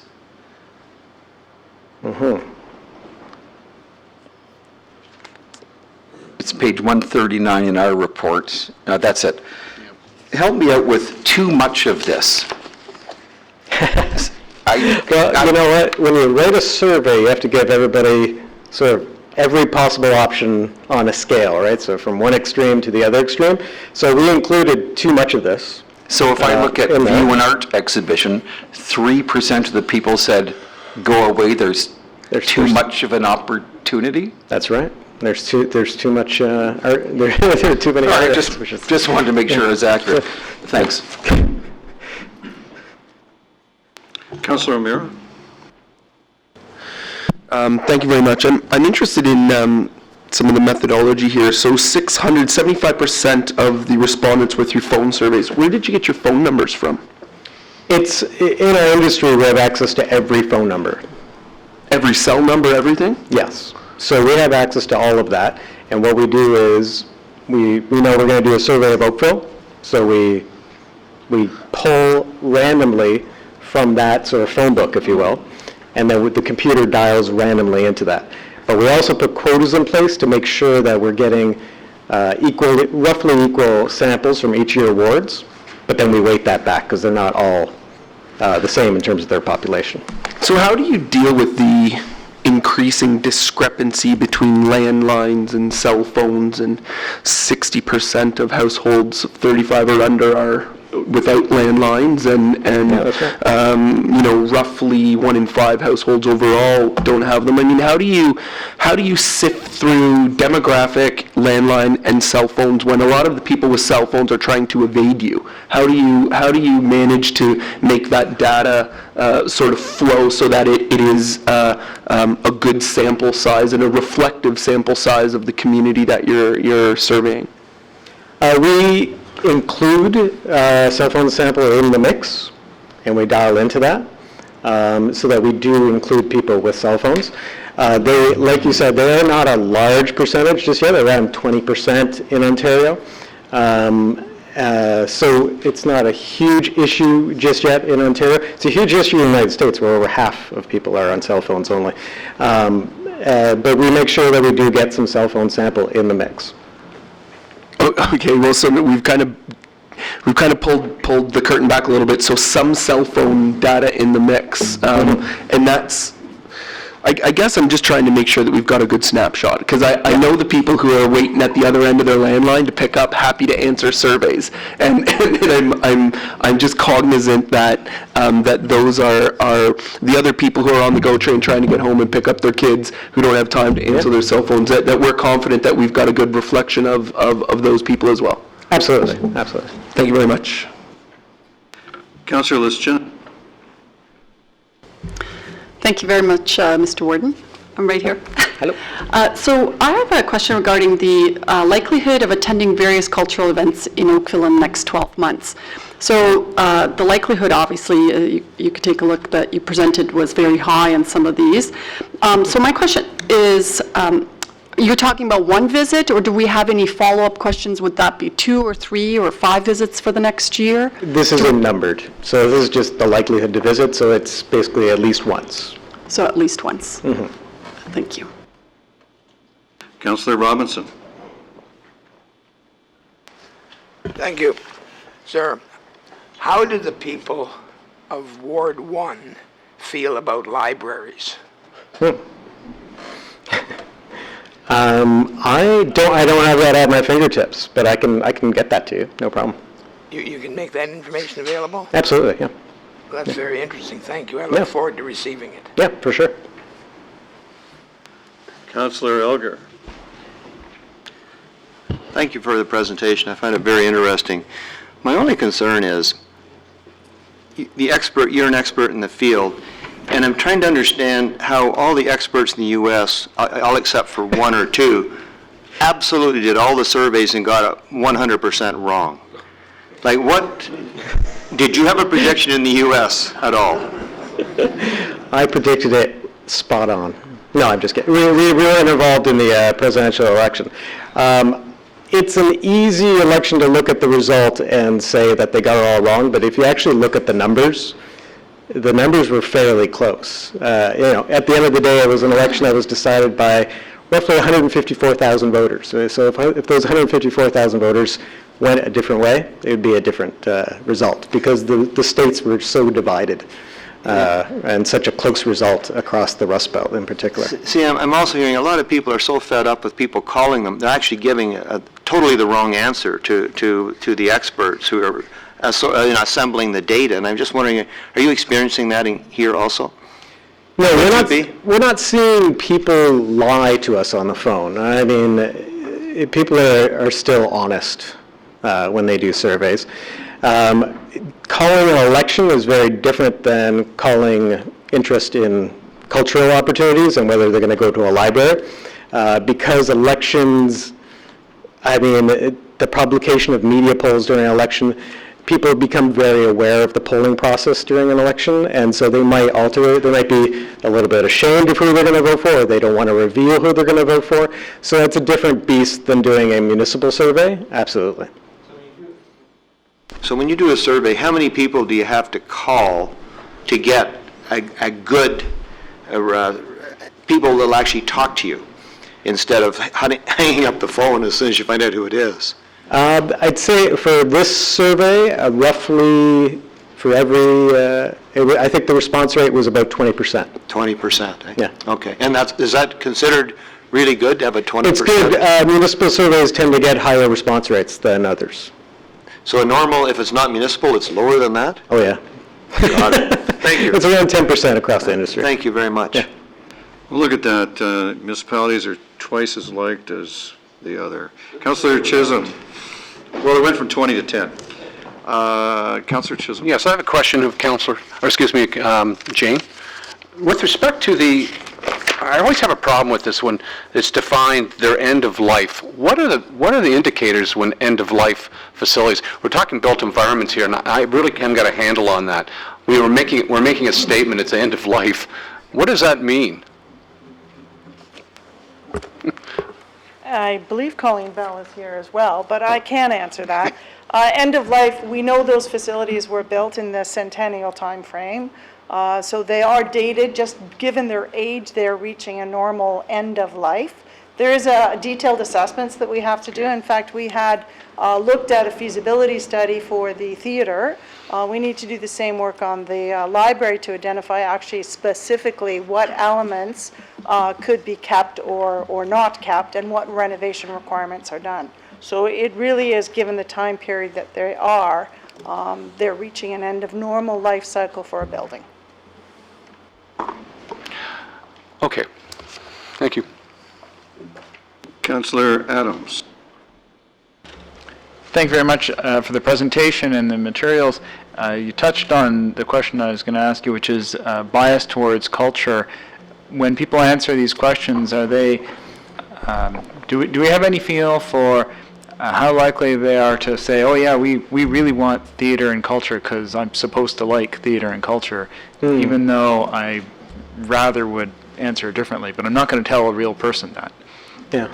Do we have similar surveys of other municipalities that say, yeah, in this other municipality it was a higher number or a lower number, and how do we rank to that? When going into designing the survey, I was very mindful of the fact that if you just use the word culture, it brings to mind, and we know this just from past work, it brings to mind sort of high culture, if you will. So it brings to mind art galleries, the ballet, opera. And you won't necessarily get a lot of people supporting that because there's less interest in that. So that's why we're mindful throughout the survey to not say culture without giving examples. So that's why we started off the survey saying, do you do any of the following, and running down that laundry list of 30 things.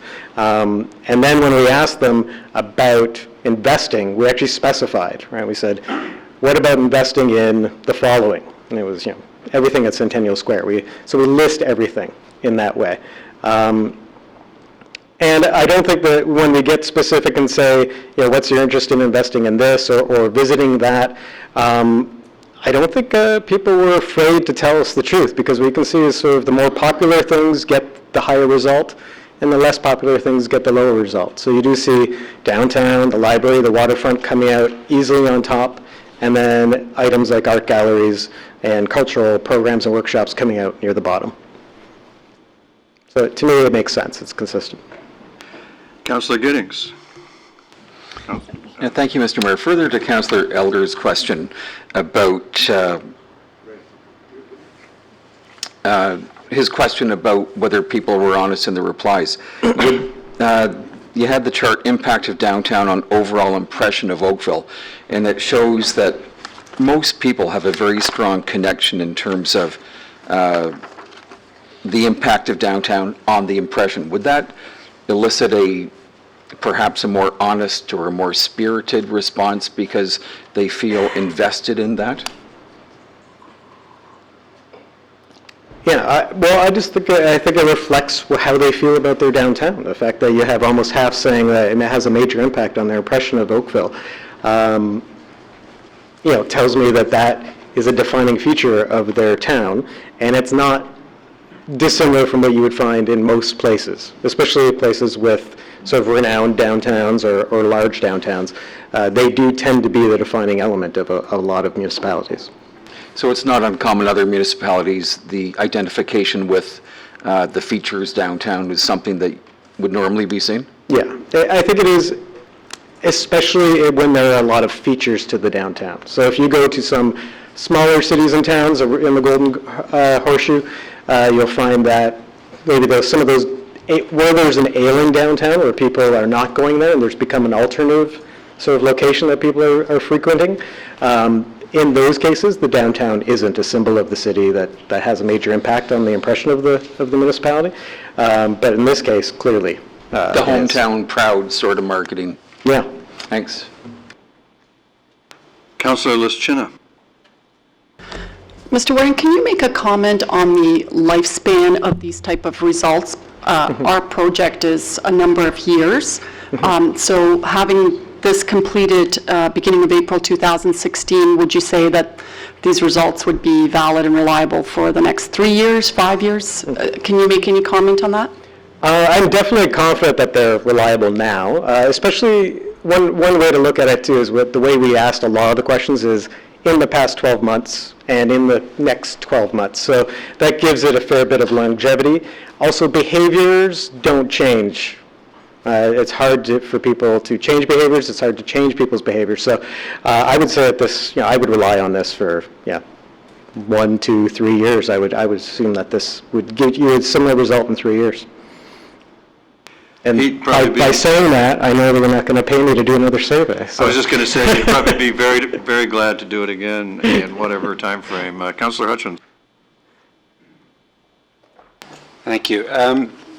Would you care to comment on there was 788 respondents that completed the self-selecting survey and the differences between the two, because there's 809, which is a statistically significant amount, but the self-selecting weren't. That's right. So it's self-selecting. So it's not a statistically reliable survey, because what we do when we do a survey is we have access to everybody.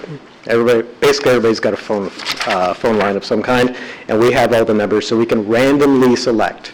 They're not self-selecting, and we can make sure that they're representative of the demographic and geographic distribution of the town.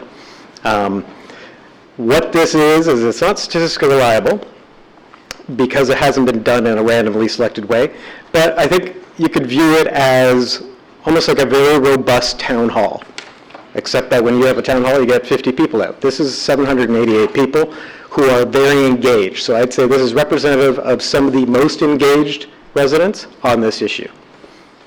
You can't put a margin of error on it. You can't say it's statistically reliable, but I would say it's representative of your most engaged residents on this. Okay, so the majority preferring all new facilities, this was inverted over the prior thing. Yeah, so the findings here were different than what we saw in the representative survey. And what you saw here was that a clear majority, 61% of this engaged sample, preferred all new facilities rather than renovation. And in the actual survey, the statistically reliable one, you had 53% who preferred renovation. So those who are really engaged on this enough that they were aware that this survey was happening and then went out to take it are different. And were they also asked the tax questions, whether they would be prepared to pay more yes. property tax? Yes. So you had a higher... Yeah, they were more likely to be supportive of that. They're just more supportive of everything in general, when it came to investment. Thank you. All right, Council, thank you for your questions. Mr. Worrell, thank you for your information. All right. We have a number of registered delegations this evening. May I call them now, Council? Madam Clerk, would you call the registered delegations? First delegation is Janet Hassel-Thiel from Joshua Creek Residents Association. Welcome, Ms. Haslett-Thiel. Council looks forward to your information. And Council, I believe it's been provided to you on your desk. Everybody have it because I didn't send it. But you can be, we have it. You Okay. can, So I killed a bunch of trees, you know. we'll take them off your hand if you like.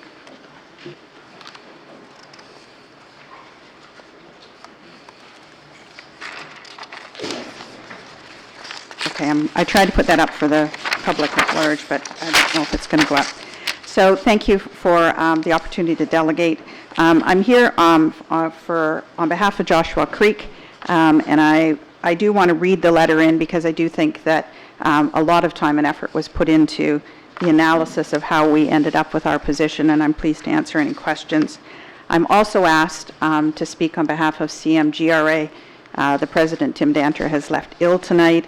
I have his letter on my iPhone, which hopefully doesn't die soon, so I will also take the opportunity to read that in. So thank you, first of all, to Mayor Burton for taking the time to draft a downtown vision discussion paper. It was well received in the sense that it really brought us back, because it has been well over a year since we came to you with the results of our survey within Ward 3. And so we also took the time to pause as we read the mayor's vision discussion paper, to go back to our own delegations and to review the downtown report that Commissioner Closey has submitted tonight. As you're well aware, we participated in all the consultations for downtown, which commenced with a focus on the cultural hub and the streetscape. And what's clear to JCRA at this point is that a broader vision for downtown is required to revitalize downtown and to draw more regular visits to downtown. And so while we support the vision that, quote, to create an attractive, animated, vibrant downtown where people come together to live, meet, work, stay, interact, and engage, unquote, at the same time, we've concluded that public access and opportunities to enjoy the waterfront should be the priority objective of the vision of the downtown plan, and that all the other elements should be integrated with this objective. And you actually see that in the results of the Polaris survey, that the waterfront is what we want, and we've always wanted the waterfront, whether it's a restaurant or the ability to walk it and enjoy it. It is at the forefront of what people are looking for. We also believe, though, that it's worth restating that the following principles delegated in 2014 remain the cornerstones of what we strongly believe should guide the town's revitalization plans. And we only reordered one of these, and that's the very first one. It was on it before, but we moved it to the top. Ensure public access and use of the improved waterfront. All facilities, the theater, the art gallery, and library of a cultural hub must stay downtown. We think it's an integral part of our commitment to downtown. Disperse the cultural facilities in different areas of downtown rather than on one site. I'm going to push this up.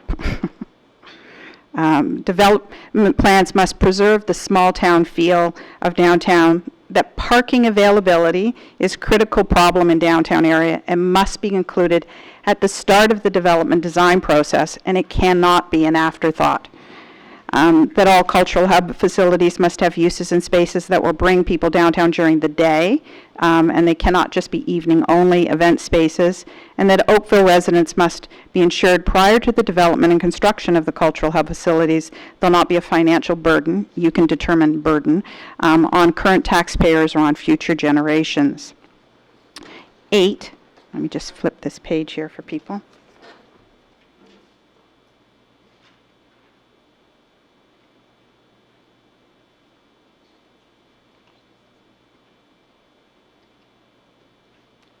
Planning for the increased traffic in the downtown area must be included at the start of the development design.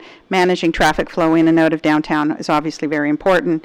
Improved public transportation must be an integral part of the revitalization plans. Regular and more frequent bus service in the downtown would be key to managing increased traffic and parking problems, and a shuttle service from Midtown when it develops into downtown should also be considered. And residential intensification in downtown will increase as part of the cultural hub, but should be dispersed away from the library, the theater, and the waterfront. So, in addition, in reviewing Commissioner Closey's downtown report, we support the phasing approach staff proposes and suggest that this be expanded to be a master plan that integrates all the downtown initiatives, including the harbor consultation, the streetscape, and the cultural hub. In addition, GCRA would like to see the following addressed by the town as we move forward. An analysis of the value of the parcels of public land under consideration for the development of the waterfront and cultural facilities. Use of the information from that analysis, including the costing of different cultural facilities, to help residents in the town identify the best options to support the revitalization of downtown, including providing the enjoyment of the waterfront for all residents. A greater, transparent, and more informed conversation on alternative locations for the Performing Arts Center and the library within downtown. A stronger emphasis on the importance of additional parking, given the impact parking has on attracting new business to downtown, both retail and other commercial enterprises. And public transportation to allow all residents to experience the full enjoyment of the benefits of downtown. Mayor Burton, within your downtown vision paper, you raised some additional questions to which we as a board are pleased to respond to. Our responses to your questions are set out in Appendix A of that letter.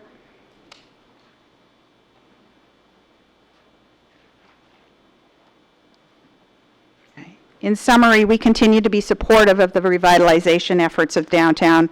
We're one of those engaged if you hadn't figured that out. As this process continues, we encourage full transparency with respect to identifying the value of the lands, the costing of the facilities, and how that drives the potential configuration of the downtown revitalization while improving access to the waterfront. With greater knowledge and insight, we believe the residents will provide you with the clarity needed to make the right investment in the waterfront and the facilities. Finally, while we're pleased to see the town has established timelines, they are extraordinarily lengthy. Moving forward in such a protracted and incremental fashion will make it difficult to achieve the vision and the objectives the town has specified and to build and maintain stakeholder support. We urge the town to shorten the timelines for this plan. JCRA is excited at the potential of the revitalized downtown and waterfront. We remain committed to working with the town to bring this plan to fruition in as short a timeline as possible. So that's the conclusion of our letter. I recognize time. I won't read the appendix, but hopefully it's been distributed and everybody has it. I do want to emphasize that I see in tonight's recommendation that you endorse the timelines that Commissioner Closey has put forward on behalf of staff, and clearly our message is, let's get going. Yes, there's some more consultation to do, but that's an extraordinarily long period of time to do what we know will make a huge difference for the current generation, the next generation, but you got to start and you got to get going on it. So that concludes JCRA's presentation. With your indulgence, would you like me to follow through on? It's very kind of you to provide this favor to the Inconvenienced Association, and Council's eager to hear it, and you should continue. Okay, we're okay. All right. Okay, so this is dated November 23rd. Dear Mayor Burton, thank you for taking the time to meet with the Ward 3 Residents Association in October and providing us with the draft of the Downtown Vision discussion paper. Thank you, Doug. The CMGRA Board has reviewed the paper and has the following comments. Over the past couple of years, the CMGRA has participated in consultation meetings with regards to the downtown's future, which includes a vision to revitalize the cultural hub and streetscape. In the future, it is our opinion that the focus be kept on maintaining the look and feel of downtown Oakville and ensuring it continues to reflect the values of our long history. We also believe that public access must be a key consideration in the design and layout in the downtown plan. This must also include the ability for all to have access to the waterfront. The CMGRA would like to reiterate key points that we have expressed from our past delegation on the importance of including the following when determining the scope of what the downtown plan will achieve: public access to all facilities and areas of the downtown, improved access and inclusion of waterfront areas, the dispersal of cultural facilities throughout downtown, keeping the library and art gallery as one, access to adequate parking should be one of the key priorities, achieving a monetary solution that see minimal impact to the current and future taxpayers, transparency and inclusion in decisions related to the Performing Arts Center and the library. The CMGRA acknowledges and takes into consideration the views and recommendations of our neighboring Ward 3 Residents Association. With that said, please attached find CMGRA's responses to your additional questions that were included in the Downtown Vision discussion paper. The CMGRA always supports the revitalization of downtown. Moving forward, we too encourage that you maintain full transparency when considering the value of the lands, the cost to build, and the layout and placement of existing facilities. This in turn will make a positive, inclusive, and two-way environment for all residents. In conclusion, we'd like to acknowledge that the town has an established timeline. We're somewhat concerned with the lengthy period that can hamper the ability to maintain the support of stakeholders. We, along with JCRA, would like to encourage the town to shorten the timelines for this plan. As always, we appreciate the privilege to have the voice and to express our views. We look forward to working with the town in order to make the downtown plan become a reality. Tim Danter, President, Chartwell Maple Grove Residents Association. And once again, I won't read the appendix. There is questions, starting with Councillor Hutchins. Hello. Hello. Your number one issue is about the waterfront, and that is, you deliberately stated that was the most important key issue as far as you're concerned. And you go on in your addendum on number 5, when you talk about Tow Wharf, Urchlis, and some of the other properties down there that need to be repositioned as other things, restaurants potentially, and that sort of thing. Absolutely. So you don't see any real reason to keep Urchlis, for instance, as a museum which gets maybe 15,000 people a year. You'd rather have it turned into some sort of restaurant or something like this where more people could enjoy it. I think you could probably find a way to do the best of both worlds, but we do believe that, we were downright jumping out of our chairs excited when we heard that there's a possibility that you could put a restaurant in Ercles and what you could do with Wharf and what you could do to create access along the waterfront. We think that that is thumbs up all the way around, and we know that our residents are supportive of that. Yeah, I just wanted to make sure that everybody who was watching potentially as well understand that getting access to the waterfront doesn't mean another park that you can walk around and look at flowers and everything. We got lots of that. It's active participation, restaurants, bars, that sort of thing, down there where people can enjoy the area and the ambiance. Right, but I believe you can also create more of a trail along the waterfront area, depending on how you negotiate your leases that are about to come due, I understand. Oh, absolutely, I agree with that. Councillor Giddings? Thank you, Ms. Hazel-Thiel, for the JCRA and CMGRA's continued ongoing engagement on this. So you're supportive of the reports overall that are before us this evening. Yes. You'd like it done faster. Yes. And your association or associations are open to looking at increased heights selectively, and that would not be ruining the look or feel of downtown. That's a great question. So we actually are supportive. We think the 4-story limit needs to maintain on Lakeshore on Main Street, but on either end, that it going up to 8 stories and possibly 10, depending on which location you talk about, are certainly things that should be considered. And then obviously, I get all my street names wrong, but the next streets over going and staggering to higher heights, so long as you're consistent with the look and feel of a small town of Oakville. I appreciate that, and I very much appreciate your point number 8 in terms of the establishment of a storefront construction to provide updates, sketches, not just for residents or citizens or visitors, but also the store owners and businesses downtown to have any questions. Right. So it's in the appendix for those that are listening, but we think that there's a lot of value in having open, transparent communication right on Main Street, and potentially also something supporting it in the library. So all the visiting traffic that comes into the library and comes into downtown can really appreciate the investment that everybody's going to be making and the progress that you're making. So we can build some trust that you're making this happen on behalf of the community. Thanks. As always, appreciate you coming out. Thank you. Thank you very much. Councillor O'Meara. Uh-oh. Sorry. Thank you very much, Ms. Hazel-Thiel.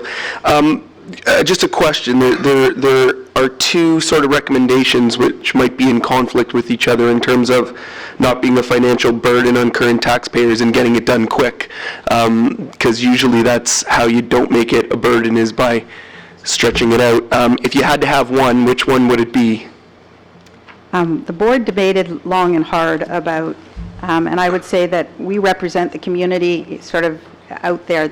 The numbers you saw with Polaris is probably where we would be at. 55% are, and maybe more, like, let's go. There will be a percentage that say how much. And I think that part of what we were trying to say in our letter was there's a lack of clarity of how much and how you could get there.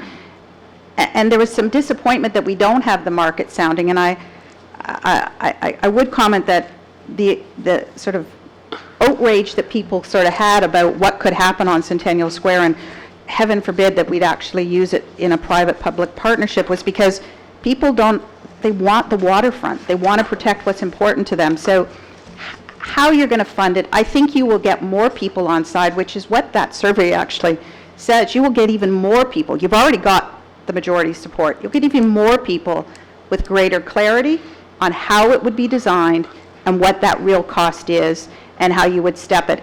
And I beg to differ. Sometimes when you go too long, the cost of the project actually continues to grow. Just look at the housing market lately. And there are ways, and we've got very smart staff, that if they're tasked with that direction, can find some solutions to do this quicker and in a cost-effective manner. Okay, thank you. Okay. Uh-oh, that opened another one. Councillor Adams. Thank you very much for the complete information that you provided. I have a question that's related, but just outside perhaps the scope of the cultural discussion, and that is the new pool that's being contemplated for the old hospital lands. Recently, there's been a renewed interest by some aquatics groups to build a 50-meter pool, and I wondered if the two residents groups that you're representing tonight, have they, either one of them, contemplated this question and come to any particular conclusion? We have not contemplated the question. The question actually only got raised in the last few days to us. So I don't have a board answer for you, either on behalf of CMJRA or JCRA. I do know JCRA's view is, at a minimum, we need to replace what's at Centennial Pool. That's a great, the actual pool, not the facility, has some real value to the diving community and the swimming community. So that is, at a minimum, would be the starting point. And so I guess, well, perhaps it's unfair to ask you the question about if there was a delay related to putting together the deal for a 50-meter pool, what your group's thought would be on that. Because I know for many years you've been pretty clear about sooner. It's my mandate. Yeah. I don't think a delay is reasonable on the community. I can't speak to the board. On a personal note, I've had people saying to me, I thought you were going to get this thing done like a couple of years ago. I said, look, I'm not, like, what are you talking about? Like, I keep encouraging people. So I just don't think delay. 2020 it felt like a long way away. It's closer now. So I personally am not supportive. I can't tell you the board would, depending on what the deal was with the aquatics facility. Great. Thank you very They may have much. a different view.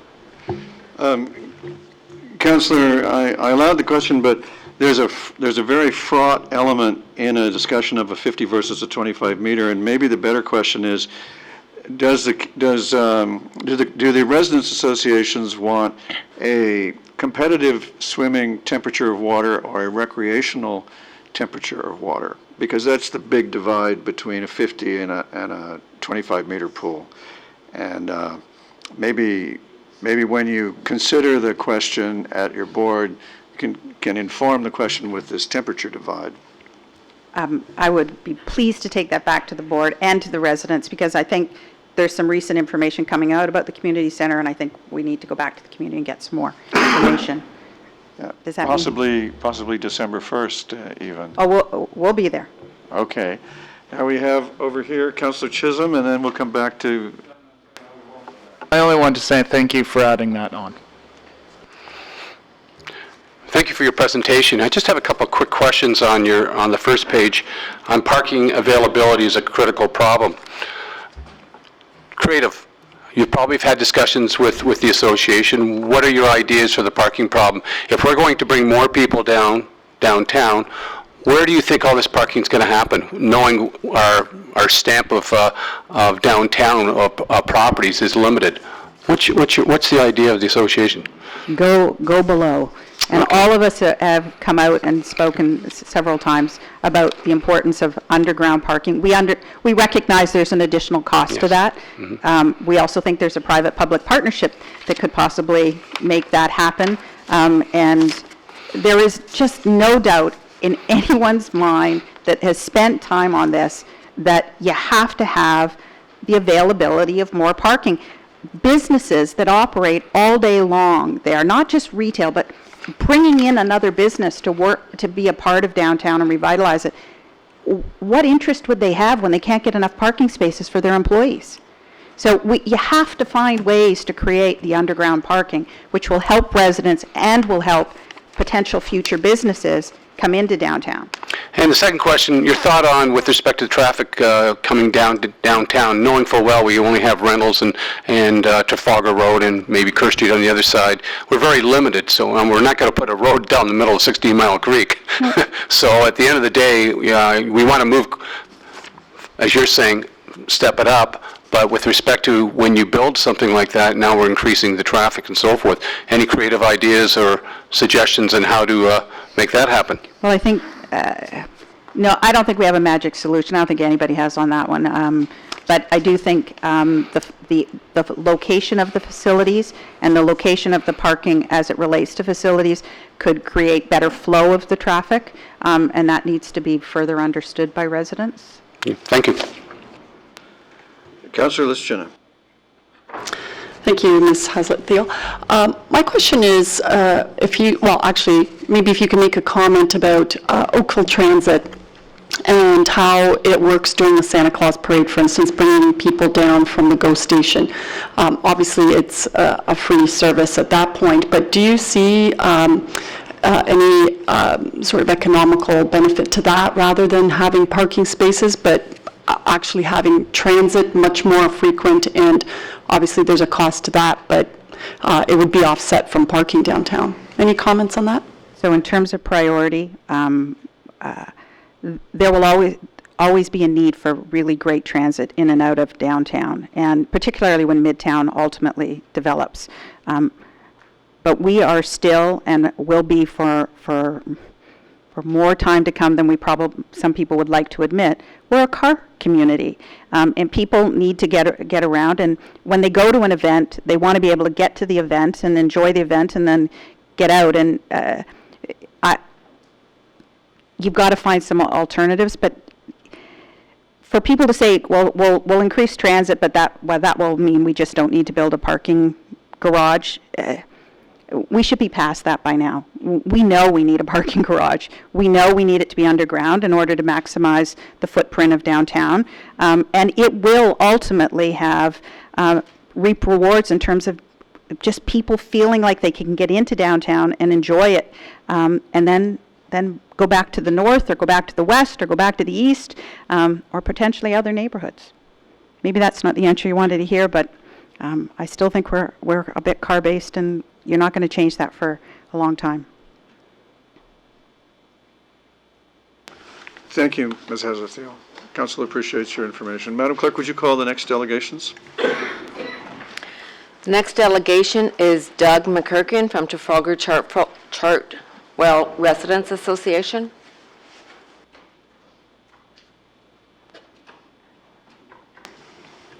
Welcome, Mr. McKirkin. Council looks forward to your information. Thank you. Good evening, Your Worship, councillors. I'm the secretary of the Trafalgar Chartwell Residents Association. David Mallon, sorry, can you hear me? David Mallon, our president, couldn't make it this evening. I guess the TCRA, first of all, wishes to thank everyone concerned for the opportunity to have been engaged in what we think has been an excellent process to this point. TCRA strongly endorses the vision and objectives of the downtown plan as adopted by Council in June 2014. We recognize that the hard part, turning vision into reality, starts now, and the TCRA is committed to helping where we can. We strongly support the main elements of the Downtown Cultural Hub Plan as articulated both in the Mayor's report and in Commissioner Closey's report. So number one, as a first priority, access to the riverside and lakefront opened up to residents and visitors alike to the maximum extent, including new waterfront parkland and restaurants. We support renovating the aging downtown cultural facilities as necessary in the short term. However, as funding permits, we completely support construction of new upgraded facilities to replace the existing facilities, dispersed as appropriate on town land throughout downtown. And as funding permits, again, construction of a new underground and under-street parking garage on town land along Church Street. We endorse the timeline as laid out in the report from the Office of the Mayor, which I think is a little shorter than the timeline that is in the Commissioner's report. But as with JCRA and CMGRA, we offer strong support for following through with new upgraded cultural facilities sooner rather than later, and that would include the underground parking garage. There are two other remarks that we want to make. They're a little hard to understand, I think. You've got a copy of this thing I'm reading from. TCRA has two ongoing concerns beyond the support that we've just articulated. The first is that we continue to worry about the linkages between the downtown projects and plans and the developments in the areas adjacent to the downtown. We struggle to see the big picture, and we worry that these separate plans and developments will stay separate, and they won't fit together particularly well. I guess the fear that we have, the anxiety we have, is that as long as you're thinking about these things as separate things, with separate teams working on them, there are bound to be disconnects. And we know very well that commerce is spreading west along Lakeshore Road, north along Kerr Street. There are developments at the top end of Kerr Street. There's the Midtown development. There's intensification downtown as well. And we just can't really understand why, when we talk about all of these activities in the West End of Ward 3 and the East End of Ward 2, there isn't an overall big picture that is being discussed. So we applaud the Mayor's proposal for the information campaign, including models and renderings, and we hope that that eventually those renderings, those models, will grow to include the whole of downtown, Kerr Village, Midtown, so that we can understand the whole big picture. The other thing that we are a bit concerned about is a sustained positive attitude going forward. We're going to be seeing a hell of a lot of change downtown and disruption downtown over the next 10 years or so. And it's going to be very, very difficult for everyone concerned. And so we see that it's going to be really hard for the merchants, their staffs, landlords, and town staffs to stay positive and in the daily grind of day-to-day operations have a can-do kind of response to every little problem that comes up. And we think that there's going to be a need for really strong leadership from council. So that's it. Thank you for your information. Councillor Hutchins, do you have questions?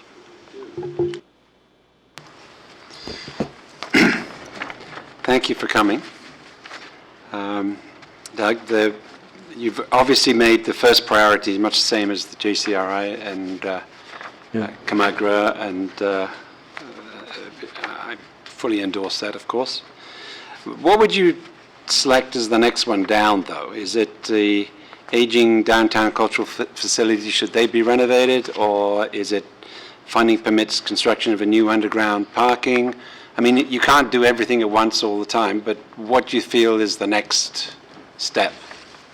I guess that the renovation as necessary to the existing facilities, we would have to defer to staff on that. If staff says there are foundational problems that need to be sorted out, or malfunctioning equipment which needs to be corrected, upgraded, repaired, of course those things have to be done. But in terms of new facilities, I would agree that the underground parking would be the first priority.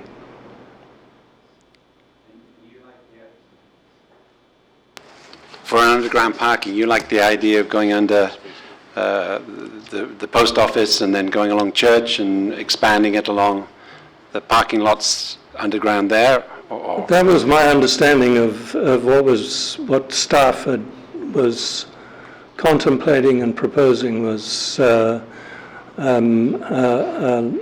underground lot under Lot 2, going across the street, across Church, to under the post office as one large parking garage. And without getting into detail, it was my understanding that there was a benefit from having such a big space, because then the geometry of the parking garage was ameliorated or enabled by having a large space to work with. There were some technical problems with having the thing small. In such a case, would you be more interested in spending more money up front to go deeper so you could get actually two maybe levels and do the job in the first place, or would you rather keep it a minimum cost and just do the one level if that was the determination of the engineers? The TCRA prefers not to get too deeply into solutions. We defer to the engineers to sort that out. I'm asking costs, not about the engineering. Well, which would you prefer? Our overall thing is do it properly. We don't want to do something that we then have to spend more money on later on. 50 years later, we've got to dig it all up and redo it. No. Okay. Thank you. Are there any other councillors with questions for Mr. McCurgan? Councillor Adams. Councillor Adams, given the number of items on the agenda and the number of delegations, could I ask you for a motion to go past the hour of 10? Done. Can I ask for a vote on that? We don't need a second. All those in favor? Opposed, if any? And that does carry. Mr. Adams, you have the floor. Then I'll be really quick. I asked a question about 50-meter pool in the new hospital land site, the community center there. I presume your group hasn't taken a formal position, but would you? Exactly the same reply as Janet's. Great, thanks.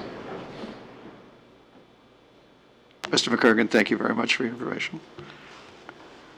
Madam Clerk. Our next delegation is Avril Kruger of Masterworks Chorus and Orchestra. Welcome, Ms. Kruger, and while you're coming down, let me publicly congratulate you on the Bach Oratorio. Thank you. Yes. I will only take, Mr. Mayor and Council, I will only take a very short moment of your time. As the Mayor has said, I'm here representing Masterworks of Oakville, which is one of the largest performing arts groups in Oakville. We can have as many as up to 200 people. performing in any given concert, and finding a suitable venue is becoming increasingly more difficult. The current Performing Arts Centre, we don't fit. The audience would fit, but we don't fit, the orchestra and the choir. And I have two questions. We were very disturbed to learn that the proposed Performing Arts Centre is many years down the road.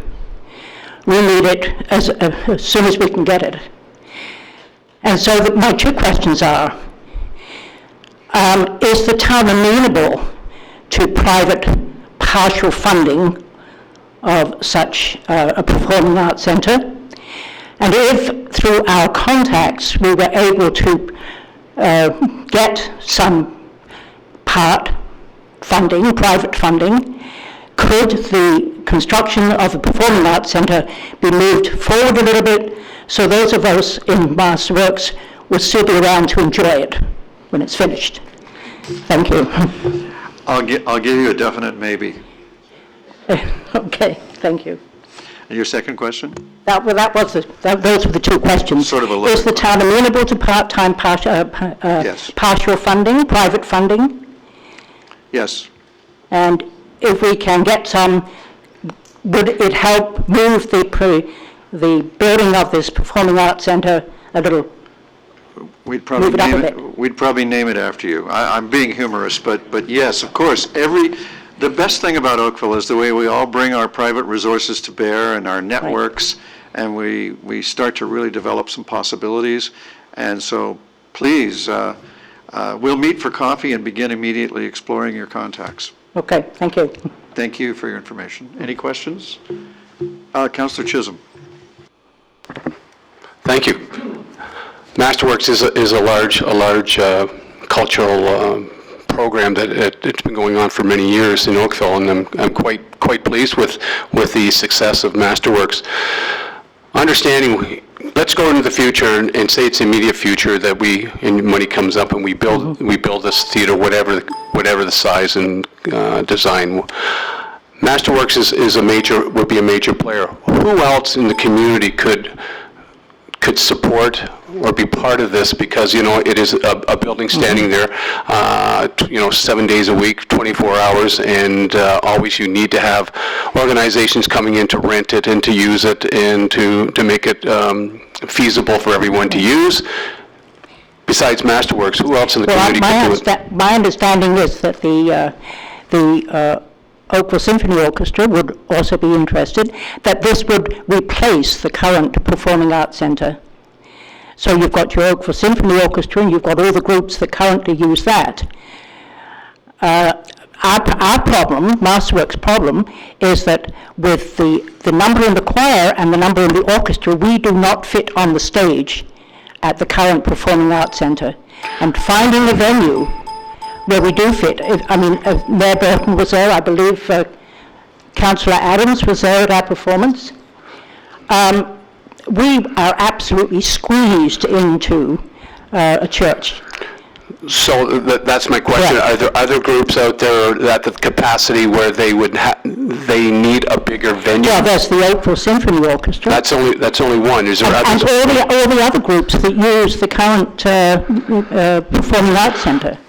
The reason I bring this up, I'm going back years and years ago when we built the theater, and one of the issues we had is once it was built, it was supposed to be a balance between professional and local talent. Mm-hmm. And the reality of what happened over the years is that the local talent could not afford to use the theater. It became very financially restrictive. Do you see that happening again? As a large organization, I can appreciate because you have a bigger base and therefore the membership and dollars are there, but for the small organizations, it would be very difficult for them to use a large venue. So I just want to make sure that the public realizes that you're a large organization, the symphony's a large organization with some good, sound financial. There are a lot of struggling organizations, cultural organizations, that would have a great difficulty in using this new facility, whatever the case may be, and we have to find a way of balancing that out. Right. Do you agree with that? My understanding is that the concept was that there would be one larger Performing Arts Centre, but smaller studio theatres And maybe, the revenue that they produce would go towards supporting it. Thank you very Yeah. much. Good information. Okay. Thank you. Ms. Kruger, thank you very much for attending and bringing us your information. Thank you. Madam Clerk? The next registered delegation is George Niblock from the Oakville Lakeside Residents Association. Mr. Nigelop, welcome, and thank you for your patience. Thank you.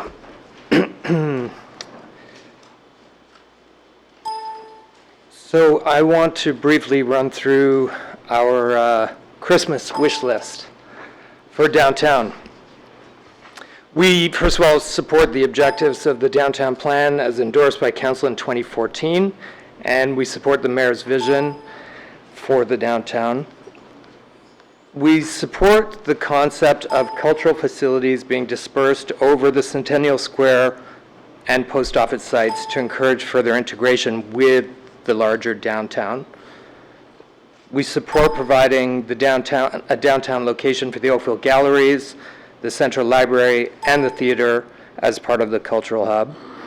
We strongly encourage seeking public-private partnerships to help fund projects and to enhance services in the downtown and at waterfront sites. In this respect, we feel strongly and we would encourage enabling opportunities for restaurants, pubs, cafes at the water's edge. This is a consistent request that we get from local residents. And I note in the survey, there's talk of the importance that people place on the waterfront, but there was no question in the survey about what kind of services they might find at the waterfront. And that's what we hear about a lot.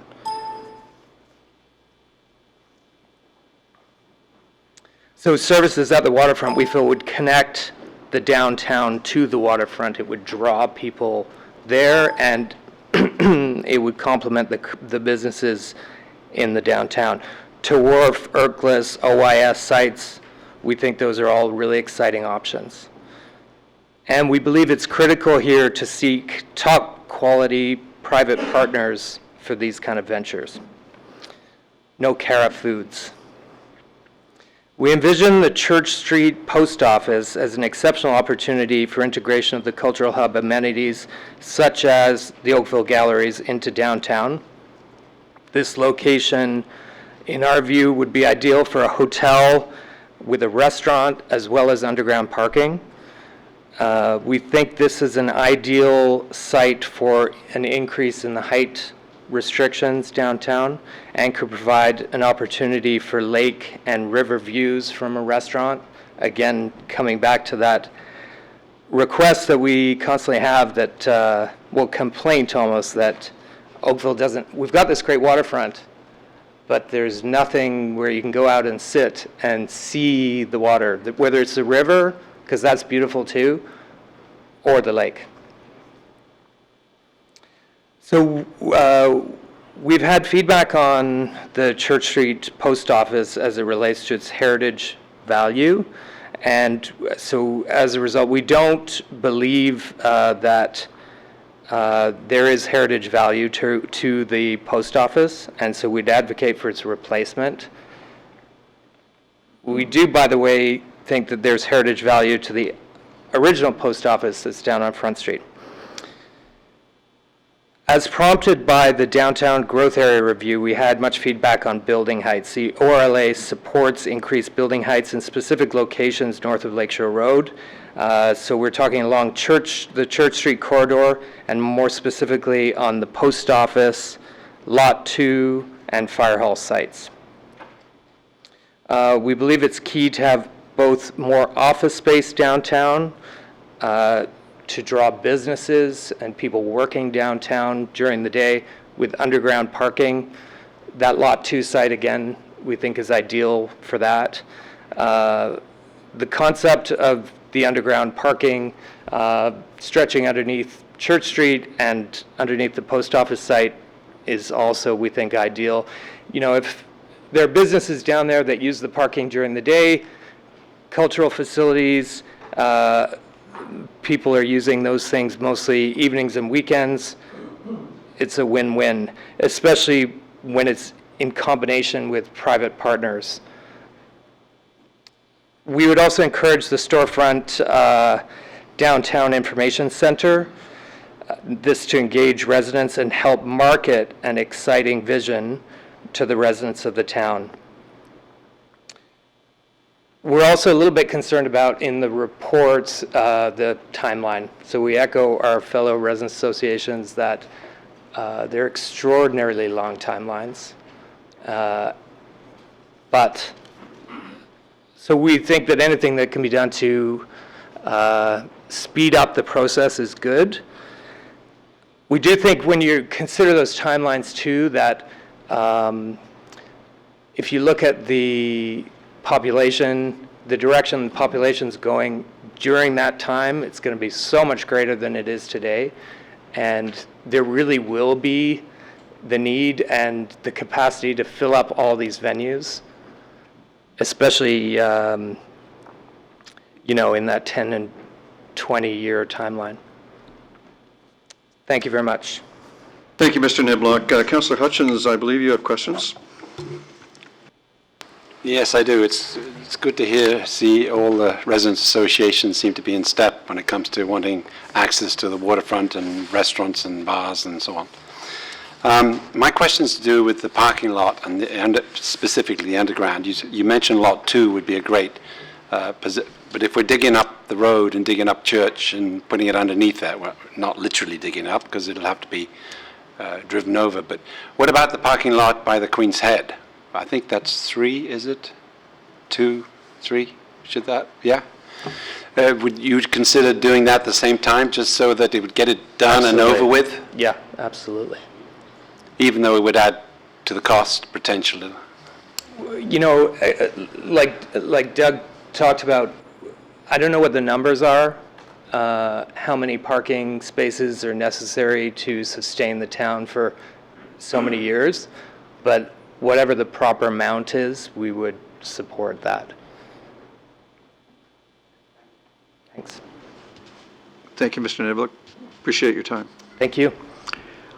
Are there other members of the public with information on this file tonight?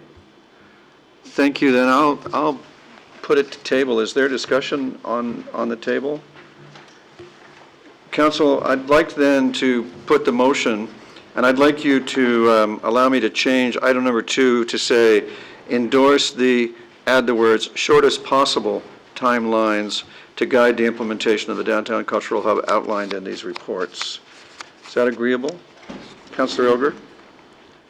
What does that mean to the taxpayer?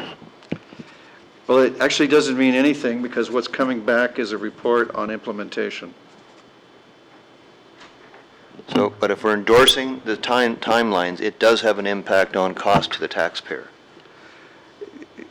No timeline is going to happen if we don't find the money. I personally don't believe we're going to do this unless we can finance it off the tax base. I would agree, but that's why I think we'd want to level it out over the years, not. Yeah. So this is nothing to do with the funding. This is only about asking staff to come up with the best possible timeline. Add in there along with the costs, best possible timeline, along with the money that would be on the tax base for a number of years. Right. In number 4, in front of you, it says that staff report back with detailed implementation plan and funding requirements to implement the updated downtown plan timeline. This is before implementation. But we've got, right now we got what one. What you're asking for is right there. So we got one timeline, so they'll be coming back with what you're saying, where your exact words were, you were going to. The council endorsed the shortest possible timelines to guide the, if you would prefer, we could say that council encouraged the shortest possible timelines. Would you prefer I that? would absolutely agree with that. Does anybody else, does anyone else object to that? Councillor Adams, are you objecting or moving on? Well, I don't know if I object or not. There's on page 115 to 116, there's a proposed downtown activity timeline. I think that's what we're really talking about. And so when you're asking us to encourage a shorter timeline or a faster timeline, I don't know I don't know what you mean by that specifically with respect to the set of timelines that are proposed in the report, and I'm not sure our staff know what you mean by that. I understand that there's a desire to bring things forward if we can, and I certainly hear the desire of the residents' associations to move ahead with the community center and the other elements of the proposal, but I'm not sure what you mean by it, and therefore what staff will think of it. Well, let me ask a different question. Are you okay with it as it was written before I asked you to add anything to it? Yes. Because I think it speaks specifically to the proposed timeline in the report. So if you're trying to encourage something different, I think you need to be more specific about what it is you're encouraging. I withdraw any suggestion of changing it. May I put the vote? Of course. All those in favor? Councillor Hudgens? Given the Polaris,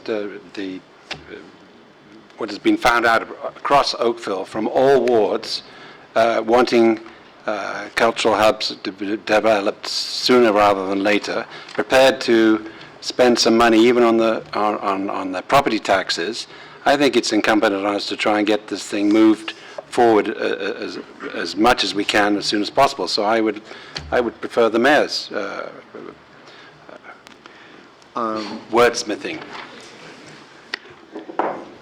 I don't find I get very far when I argue with council, and unless someone moves an amendment, I'm going to put the motion as printed in the agenda.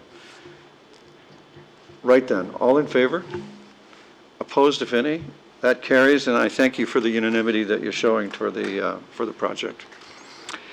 That brings us to discussion item number 7, which is the recommendation meeting report, the zoning bylaw amendment, and the draft plan.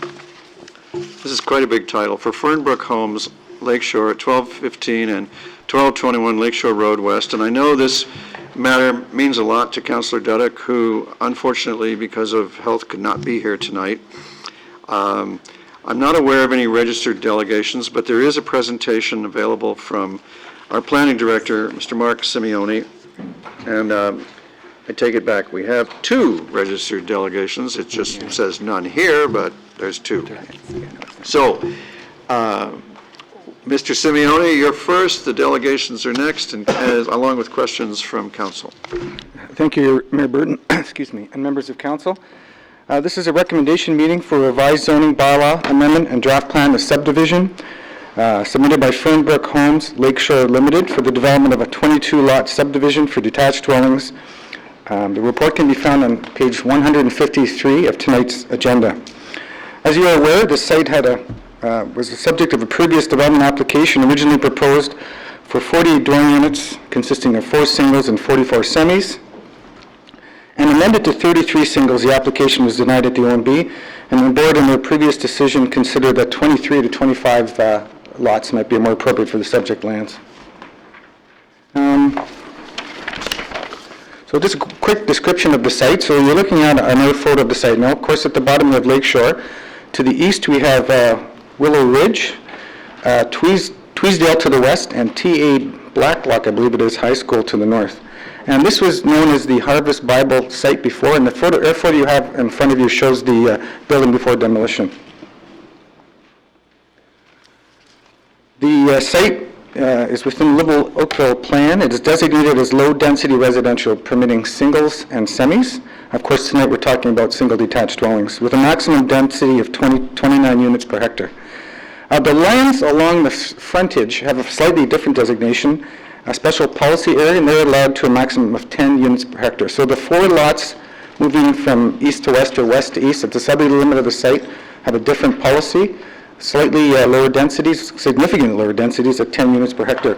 I can indicate that the lots at the south end come in this application at 8.7 units per hectare, so below the cap, and the lands to the north are at 10.8, again below the cap of 29. So we look at the zoning. Again, as indicated to you, there's 2 zonings that are in place there. The lands at the southern limit of the site, which is the RL-1 zoning, implements the special policy area along the frontage. The lands to the north are RL2, if I got this right, and they're slightly smaller lot areas. So let's talk about the application itself a little bit here. So on the screen right now, we're looking at the layout of the lots, lots 1 to 22. Couple of things. This application has had considerable public consultation. There's been a lot of discussion with the applicant and applicant's representatives, and lots of dialogue with the councilors. So tonight, before you, we see what we think is a good outcome. Essentially, we're inserting a whole new community into the context of an existing neighborhood, and great care, of course, as you would know, has to be taken to do that. I would note that tonight, this is a unique set of facts, and I know that during our discussions with the neighbors, there were some concerns that this might be precedent-setting, and I said it to them, and I'll say it to you. This represents the outcome of this property at this time with these set of facts in front of us, and is not in any ways precedent-setting in an opinion of planning staff. So what we're looking at are 22 lots, detached dwellings on each lot. So there are no multiples here. These are all single detached dwellings. It's a 16-meter wide public road, and it's a U-shape as you see it. Access to the school will remain, used to be on the west side, and now there was a 3-meter right-of-way as a walking path. It will now be gained by access through the public streets to the school. And specifically, we need to talk a little bit about how this is all going to work.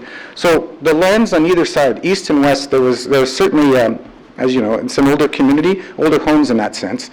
So established neighborhood, and with a large vacant parcel in the middle, creating a great deal of interest. And so you have lands on the west side that are slightly smaller in terms of their overall size. Not all of them are 2 stories. They're established in terms of the mature vegetation, been there a long time, and they enjoy greater setbacks than you might otherwise see. The lands on the east side are a little bit newer, a little bit bigger, more likely to be 2 stories, but in both cases certainly predate the application you see here. So we had a lot of interest, not only from the residents, but from ourselves. How do we make the interface between the lands to the east and the lands to the west work? And so we're happy to report there has been some movement towards site-specific zoning that will apply along the west lot boundaries, and these are known as lots 1 through 6 on your plan. Lot 7, I'll note, is the RL1 zoning, which is different and doesn't really have that relationship with the abutting lands. So those rear yards are going to go from the minimum in the bylaw of 7.5 meters to 9 meters. So that's an increased setback from those properties. The same will exist on the east side. So we're looking at both sides as having an increased setback. I'm also noting that the bylaw would require a 2.4 and a 1.2 meter side yard setback. In both cases, what would appear as the north and south side yards, they'll all be extended to 2.4 meters each. So there's an increase of the space between the lots and the depth or the distance back from the existing lots on either side. So when you're looking at it from, if you're looking east from Tweesdale, you won't see a large massing. You'll see breaking up between the buildings, and of course they'll be further back. I can also report that in the subdivision agreement, which is a feature in the development or the agenda tonight, will be a fence line established along those boundaries at the expense of the subdivider. So we don't have to rely on individual property owners to do that. It'll be done as part of the subdivision approval process. In addition to that, we felt it was important to really ensure that these things fit at the level of that everyone's happy at the end of the day. So we engaged in dialogue with the applicant and his agent. We created certain urban design guidelines that are to be applied to the lots on both east and west. And again, these are lots 22, 21, and 20 on the east side, and 1 through 6 on the west side. And primarily they'll be looking at things like roof articulation, things that break up the massing, differences in texture and materials, different types of materials, and sort of moving elements of the building in and out so that the mass is reduced in all cases.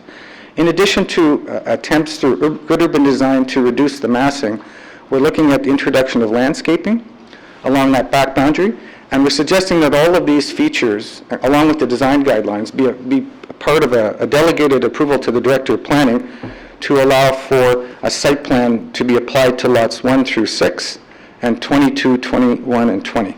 This would, of course, if you look in the recommendations, the approval is in consultation with the Director and the 2 area councillors to ensure that the things we've talked about remain constant. Now, I would also indicate that there is no increase in floor area coverage on either the easterly lots or the westerly lots, again, 22, 21, or 20, and 1 through 6. These comply with the bylaw. The middle lots, so your 9, 10, 11, 12, and so on, they will have increases slightly larger than the bylaw. But this was felt not to be of any impact on the abutting lands because it's interior to the subdivision itself, and the road patterns doesn't bring you around to that area. It's sort of an area to itself within the middle of the subdivision. So staff felt that there was no impact on the abutting lands, and my reference to that are lands to the east and to the west. I believe that covers the presentation. So before you have the recommendations, which essentially are for the approval of the draft zoning bylaw, the draft approval of the zoning bylaw, approval of the draft plan of subdivision, necessary subdivision agreements, the authorization for the urban design brief to inform the site plan approval process, which, as I indicated, will be directed through the Director of Planning in consultation with the ward councillors. And that concludes the presentation. Thank you, Mr. Simeoni. Are there questions, Councillor, or shall I call the delegations? Madam Clerk, would you call the listed delegations, and then I'll poll the audience. First delegation is Ming Mangolo, and I'm sorry if I pronounced that wrong. I'm going to duck around it. Welcome, sir. Council looks forward to your information. No, you can ask, where's Ming? Well, my wife is putting my kids to bed, so she had asked at the beginning whether she should put both her names down because she was talking on behalf of both of us, and she was told just one, so she did. You've probably seen me before. I do occasionally talk about this subject. So I'd first like to commend the planning staff and their work with the developer. That I really like the changes that have been made. I feel sorry about how painful it must have been for the planning staff over the years to get it to this stage, but I'm quite happy that it's moved there. The one area I would like to just briefly discuss, and it will be brief, is that if you look on page 169 of your bulletin, of the big thick thing, which is talks about H, which talks about impacts on adjacent properties shall be minimized in relation to grading, drainage, location of service areas, access and circulation, privacy, and microclimatic conditions such as shadowing. And it states very definitively, no negative impacts are anticipated on adjacent properties as a result of this proposed development. The one thing it does not provide me with is any specific information on how much grading will actually be required. Because in my last discussion that I had with town planning, they were talking about it having a ground floor that was at least 6 feet higher than my backyard, which would mean that their ground floor is going to start at the same level as the top of my fence. Under that circumstance, I see no way in which it will not affect my privacy, and that with the 10% grade that they were talking about, I don't see how it won't affect water runoff. And with the 6 feet of height plus the 30-foot building, I'm not certain how there won't be any shading of my backyard. So that's where I could do with some specifics on how much grading is the minimal amount required. And if you want to know exactly where I'm talking about, lot 22, because that happens to be the one that's behind me. Through you, Your Worship, I see Mr. Lambert's unfolding the plan. I will give you my memory of the discussion. I do recall you're up in the upper right-hand side by lot 22 with that healthy row of vegetation up there, which was the high point of land in terms of the discussion. Yes, the healthy vegetation is there in the summertime, but in the wintertime, the leaves go away and it's nice bare branches. So yes. So it was my memory through Your Worship that the discussion was that we were certainly aware of height being an issue. At the meeting last October, which Mr. Lambert was there, we took that information back and there was a revision made to the plan based on that, and I think Mr. Lambert may be able to provide more information. Excellent. You're up, Darnell. Thank you, Mr. Mayor. Certainly looking at lot 22, there has been some revisions made to the plan to lower the road profile of Street A, which would accompany this development, which would have the effect of bringing that lot down lower. Okay. Certainly in my review of the plan, the proposal by the development still has the first floor up a little bit. How much would up a little bit be? I do believe, and I think the applicant is here, certainly on lot 22, it would appear that they have what I would call a lookout lot plan for that corner, where perhaps the basement windows have a slightly more reveal to them. So how much height would you need for that, please, sir?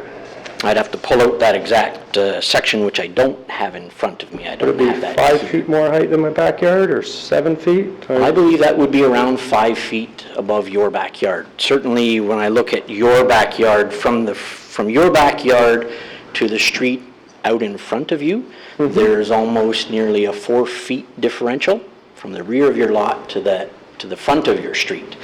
Moving into the backyard lot, I would agree with you that first floor elevation is probably in the realm of about 4 feet above the rear of your lot. Now, of course, the applicant and their engineer may be here this evening to speak specifically to that one, but that's my recollection of where that plan sits. We were certainly knowledgeable of the concerns brought forward from the neighborhood about how high these lots may in fact sit. We've been working with the developer and continue to do so in order to lower the profile of that roadway as much as possible, because it does translate back into the lot as far as how high that house would sit. Yes. Okay. So I have clarity, and I would tend to still believe that the statement that there's no negative impacts is an incorrect statement. I believe that it will heavily impact the privacy of my backyard, and that I recognize that you need some grading, but I don't think the statement as it currently stands is an accurate one. That's about it. So. Thank you for bringing that concern. Mr. Simeone, you mentioned a fence. What, I mean, you've heard the gentleman's concern. I have to believe that the fence would have some kind of effect, and the presence or absence of windows on the rear of the house in question, the new house in question, would also have some kind of impact. How do you answer the gentleman's concerns about the negative impact on him? Thank you, Your Worship, and through to the gentleman. So we have a number of options here. I've heard what you said, and I appreciate your comments, and very much aware of them.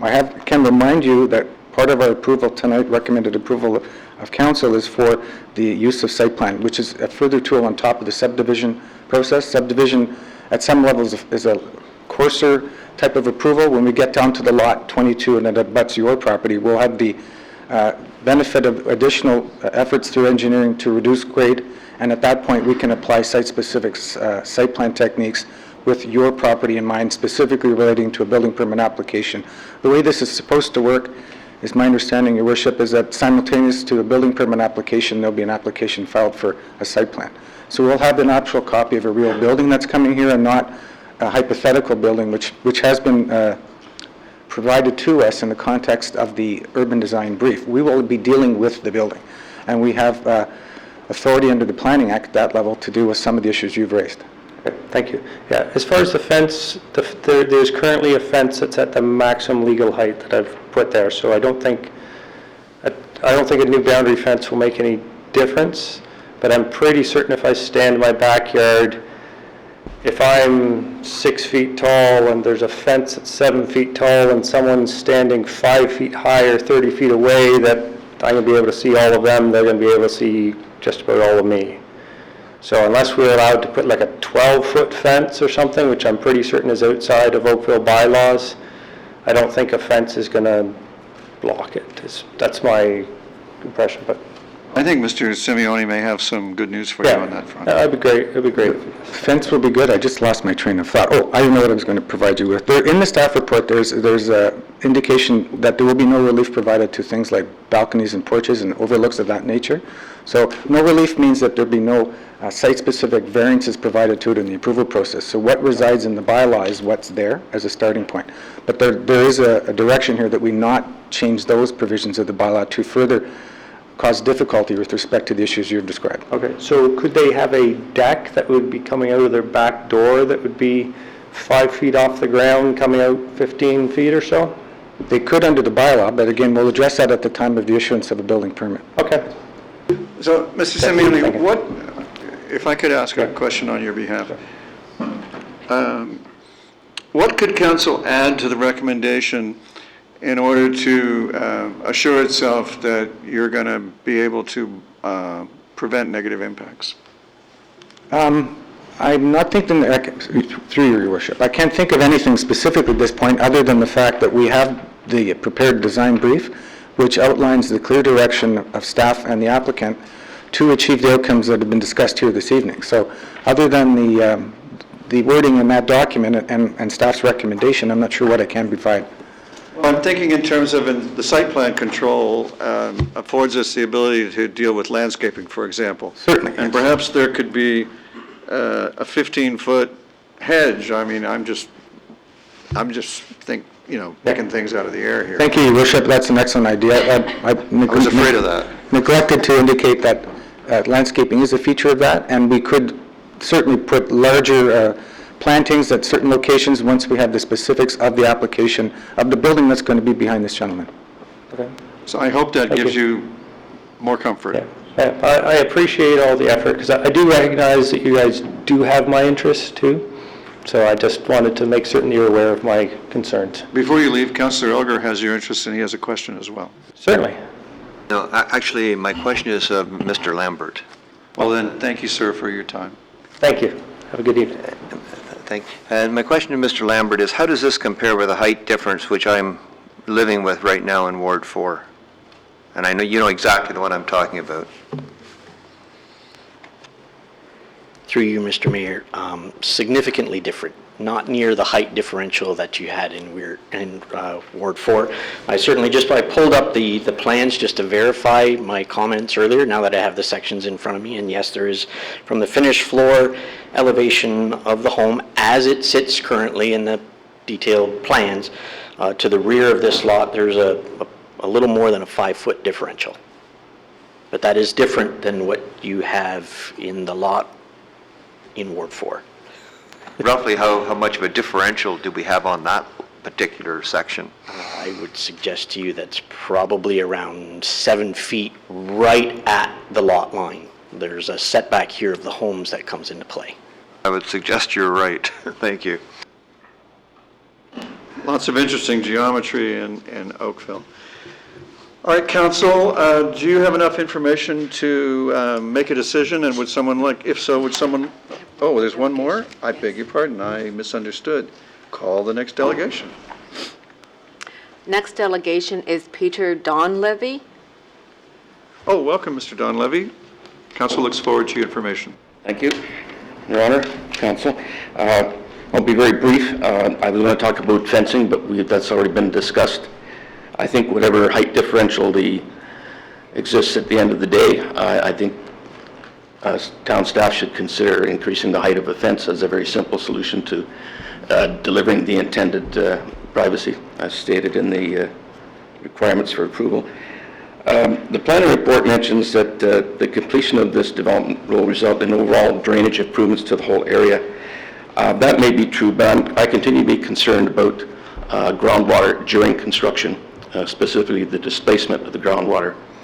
As an example, a number of years ago, we built a small addition to our house, 400 square foot slab on grade supported by concrete piers. The mere sinking of 20 concrete piers displaced the water such that we then had floods in our basement. So it's an old house, there's cracks, but it was previously dry. Now that was a very small scale displacement of water.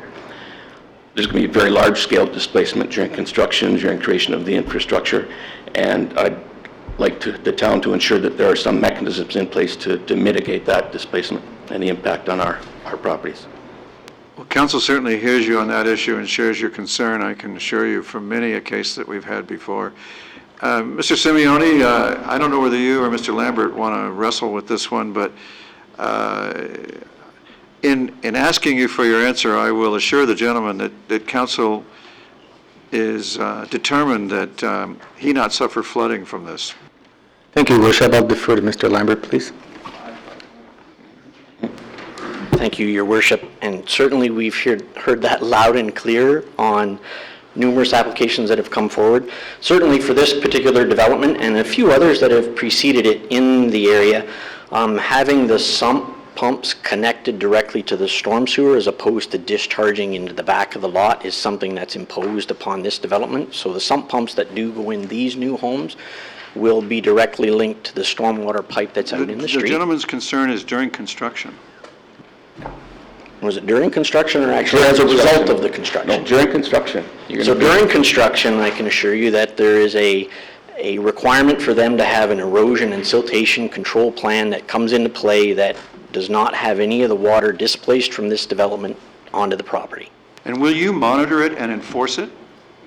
Absolutely. Sir, I hope that helps you. That's what I was looking for. Thank you. And just in closing, I want to also thank town for coming up with a very well-negotiated solution that addresses the majority of the residents' issues. So kudos to them on a long process. Thank you, sir. Everyone involved appreciates that compliment. Councillor Chisholm. I'd like to move the motion, but I'd like to speak to it. You have the privilege. Thank you. And you have the floor. Thank you very much.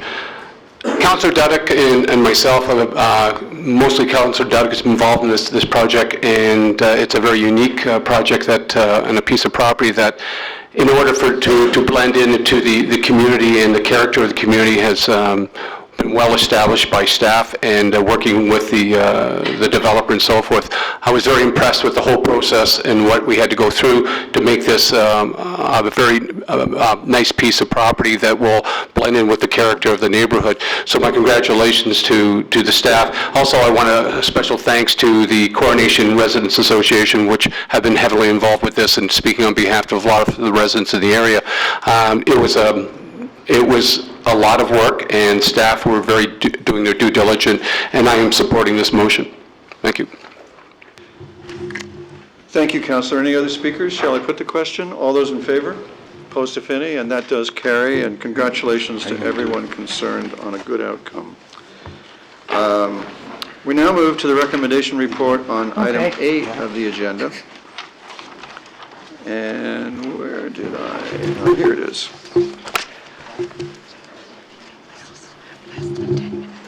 Pardon? I moved, go back, oh, we're down towards the end, oh, yeah. All right. Council, we have a presentation, we have 10 minutes left in the meeting, and we have a presentation from Ms. Dalrymple, and we, I believe, also have a registered delegation from Furat Elia. Is Furat Elia here? Hello.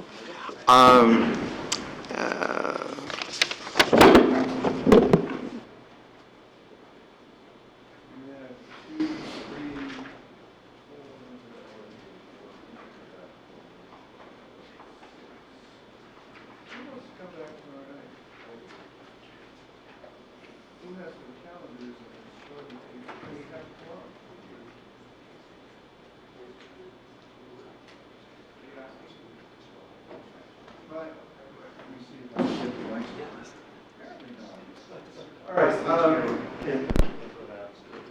So the choice is to come back tomorrow night or to extend again the conference night. And there's 5 or 6 items though. Could I ask by a show of hands, who could be here tomorrow night just to see if we have quorum? 1, 2, 3, 4, 5. And I think we have 6, not quite. Can I just give you, just pass on some information? Yes. The next item, number 8, is an item of concern to our ward, and the council grant that won't have to be a public information for even for another matter of great concern to our ward, so it would be difficult for us to Councillor, why don't you, Madam Clerk? No. Okay. So it works now. There we go. Hello. Councillor, I would suggest that you could ask council to waive the procedure by law and extend the meeting this evening. Well, I suspect to know how that'll go, but I'll give it a try. I move that we move past 10:30. I move that we extend it 11 o'clock. So first you have to waive the procedure by law. I do that. All right. It doesn't require debate. All those in favor? 1, 2, 3, 4, 5, 6, 7. I think it requires 9. So that fails. It does seem unfair that we have people who've come out and waited the entire meeting to speak. it seems unfair. We've had people come out and sat through the entire meeting to speak, and to send them off now. If we could, if I could make a motion to waive the procedural bylaw, sorry to defeat. Councillor O'Meara. I'll speak. I'll support the procedure next time, but this is how we get bad decisions. And we've been down this road before, and we extend and we extend and we extend. People haven't moved in 4 hours here almost, so I'm happy to vote again and to extend again, but we were down this road not too long ago, and it doesn't end up right, it doesn't end up well, so I appreciate that people have come to speak. We get bombarded with a lot of stuff to go over, and the discussions go on, and it just creates bad decisions I've found in the past. So if you'd like to call the procedure again, I'll vote we can stay, but I wanted that on record because I think it's important to note. Thank you. 1, 2, 3, 4, 5, 6, 7. It might. I'll allow the question. I'll call the question again. It's still moved by Councillor Knoll. All those in favor? 1, 2, 3, 4, 5, 6, 7, 8, 9, 10. Carried. Now you need to move the hour. I'd like to move that we extend past the hour till, I guess, do I set a time or just extend past the hour? 11:30. All in favor? Opposed, if any? Carried. 11:30, he said. 11:30. All in favor? Opposed, if any? That is, it carried with some opposition. Thank you, everyone. It was a very close vote. I believe we were just about to begin a quick presentation from Melissa Dalrymple. Thank you, Mr. Mayor. I could be wrong, but go ahead. Thank you, Mr. Mayor and members of council. This is the recommendation meeting for a revised zoning bylaw amendment and draft plan of subdivision application submitted by Lower Fourth Limited and Pendant Limited for the development of Preserve Phase 3. The applications propose the construction of 855 units, as well as blocks of land for mixed-use development, stormwater management ponds, open space and village square uses, and dedication of the NHS. The report can be found on page 201 of tonight's agenda.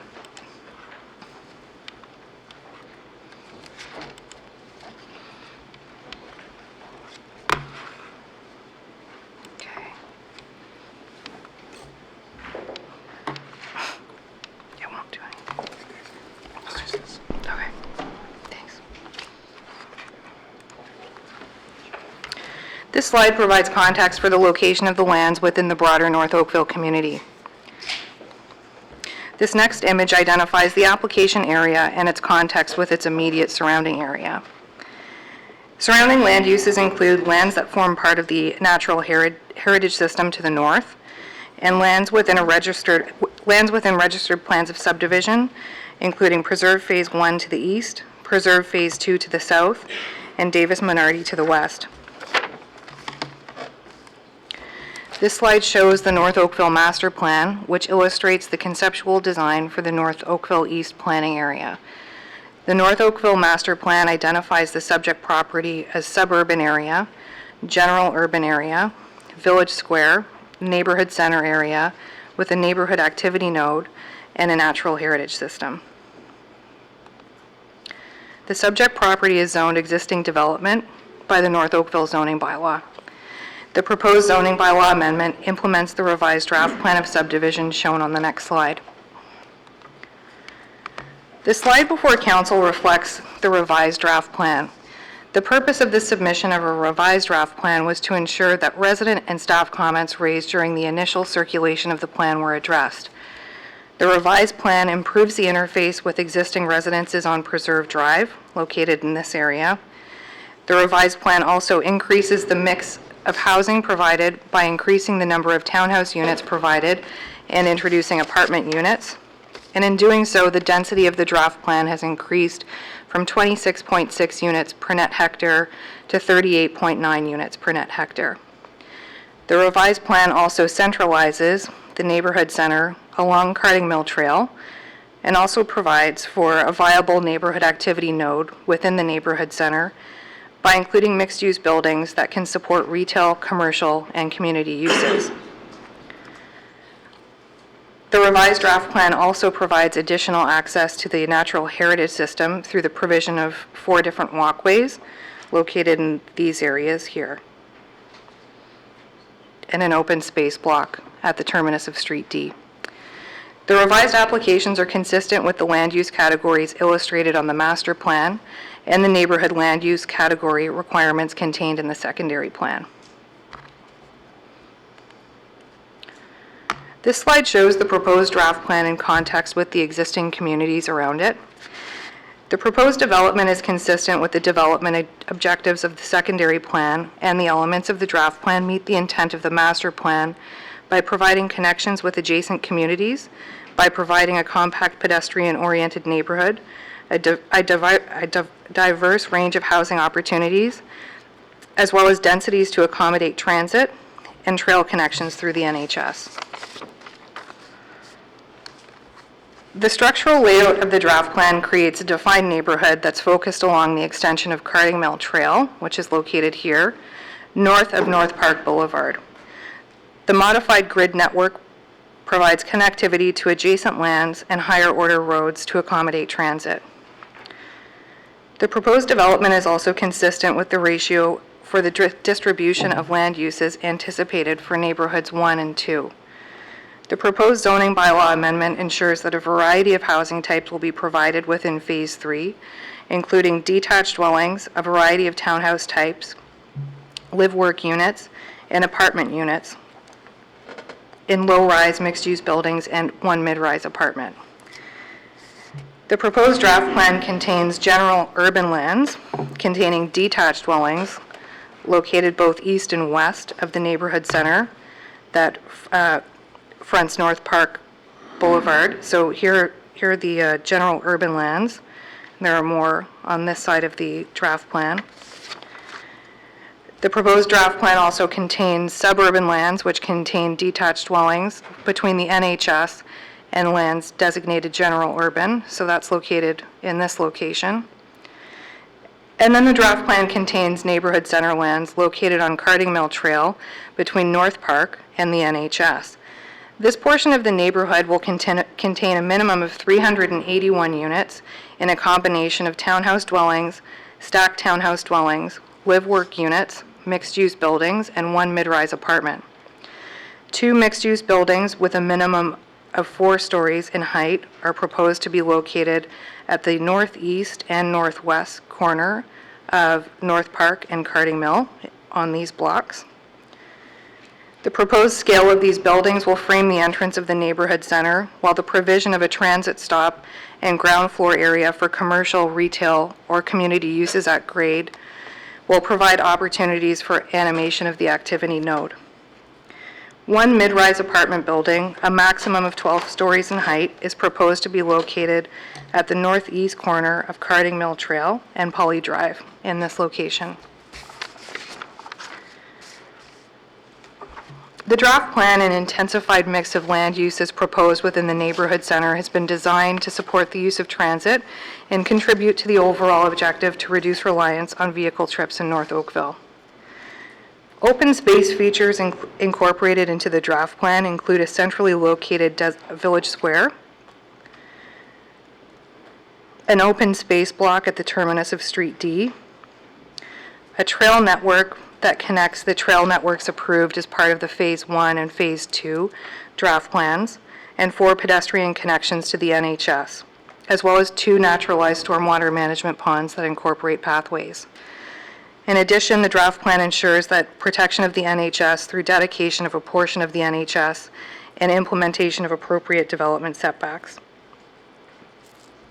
The location and design of the stormwater management ponds, as well as the distribution of pedestrian options, help satisfy one of the goals of the secondary plan, which is to create a compact urban form with walkable streets and access to transit facilities.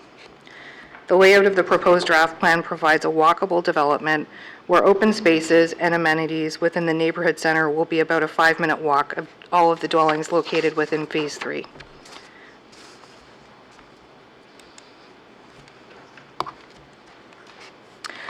One of the revisions to the proposed draft plan relates to concerns raised by residents who live on Preserve Drive and these concerns were identified during the consultation on the original draft plan.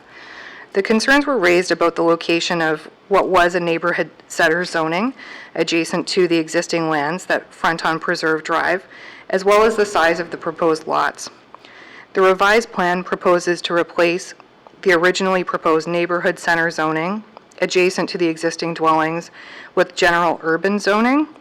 And further, the revised plan proposes fewer 38-foot detached lots and additional 45-foot lots backing onto the existing 45-foot and 50 lots that are located on Preserve Drive.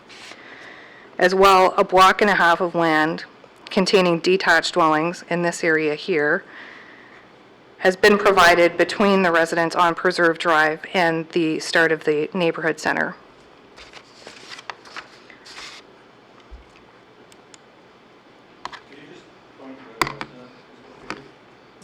Pardon me?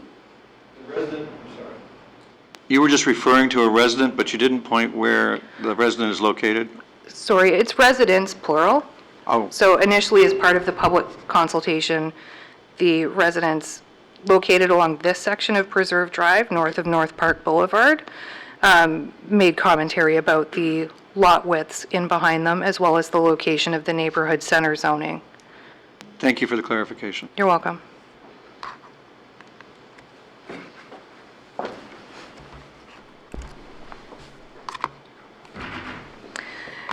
The draft plan of subdivision and zoning bylaw amendment applications have been reviewed for conformity with provincial, regional, and town planning policies.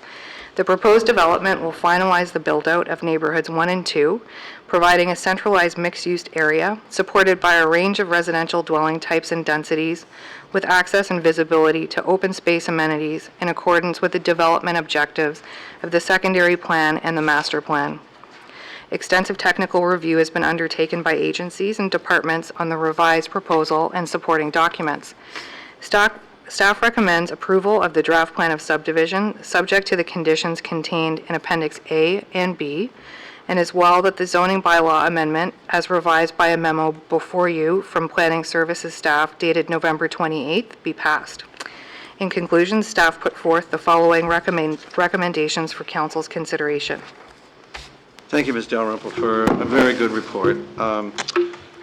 As you know, Council and I, we all have a, well, I don't know how I did that, but anyway. It's interesting. We have a letter from a resident, and are you familiar with it? Have you had a chance to study it? Yes, I've reviewed both letters that were submitted. Yes. Do you have any information for Council on how this comment has been dealt with? Can you clarify which letter? This is the one, the only one we have on this, which is from a Mr. Ilya. Oh, sorry. I'll start with that one.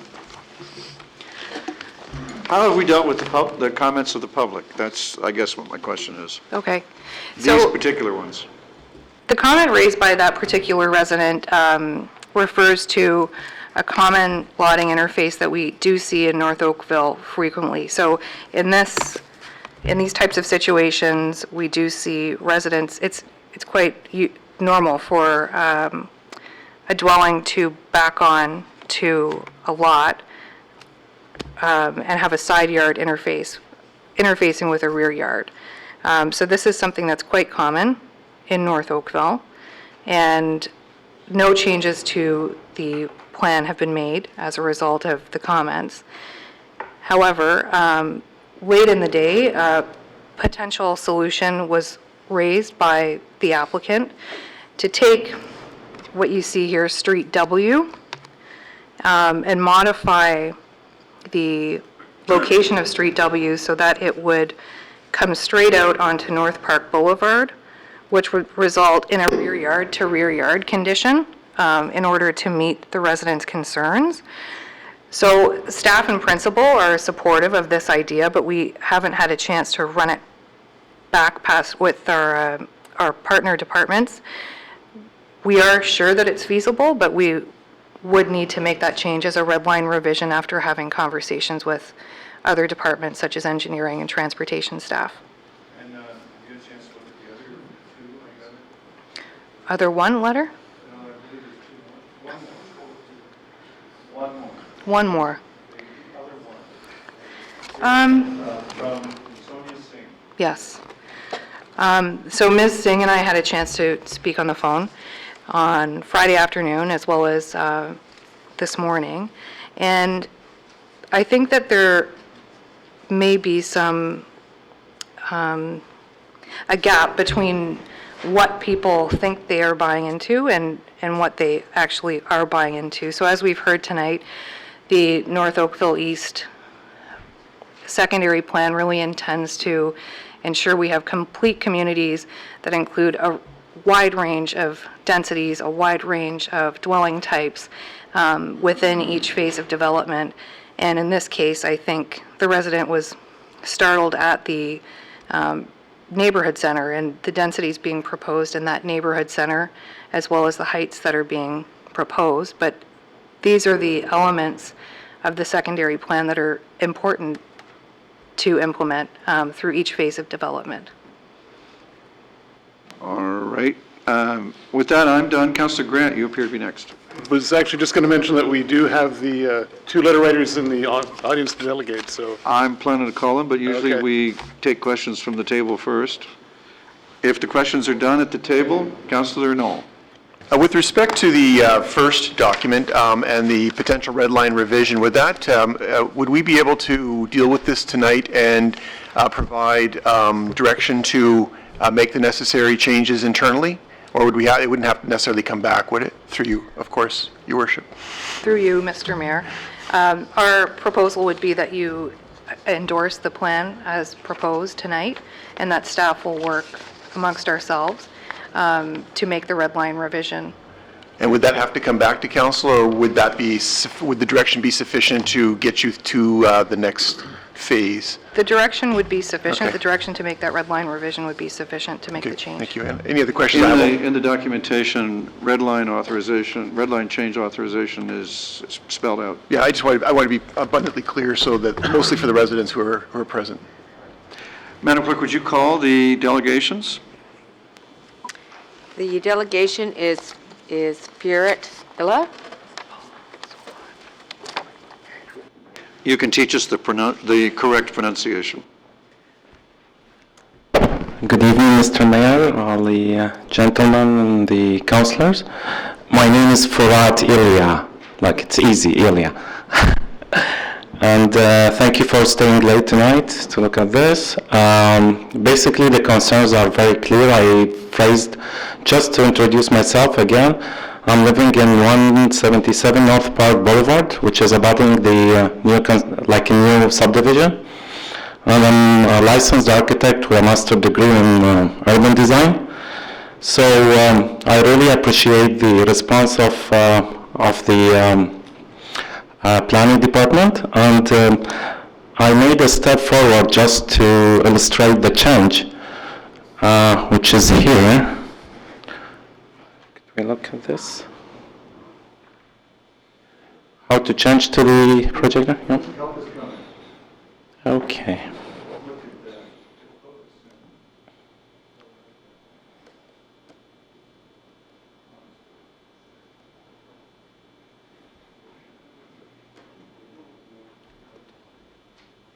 Could we somehow?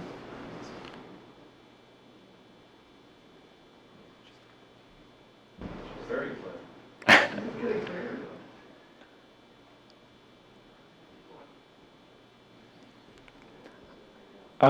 So, don't touch it.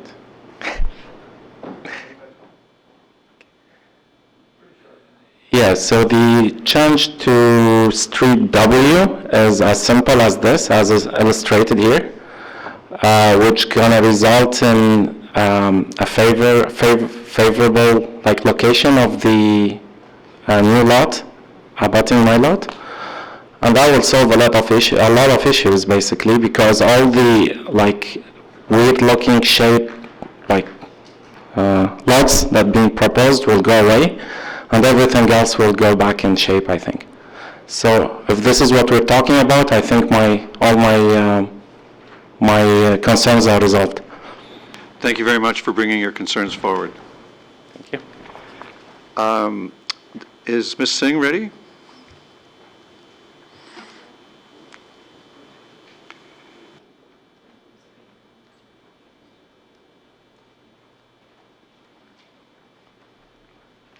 Welcome. Council looks forward to your information, and the better you point yourself at the mic or the mic at you, the better we'll hear you. So I apologize, I'm a little disorganized. I wasn't not aware of process and how to present in front of your worship and the council. Greatly appreciate the time and aware of the extended time and the thoughts that maybe I'm hoping everyone listens. One of my main concerns, while the density mix was a bit of a surprise to me, I did further research and I can see where the plan was approved and why.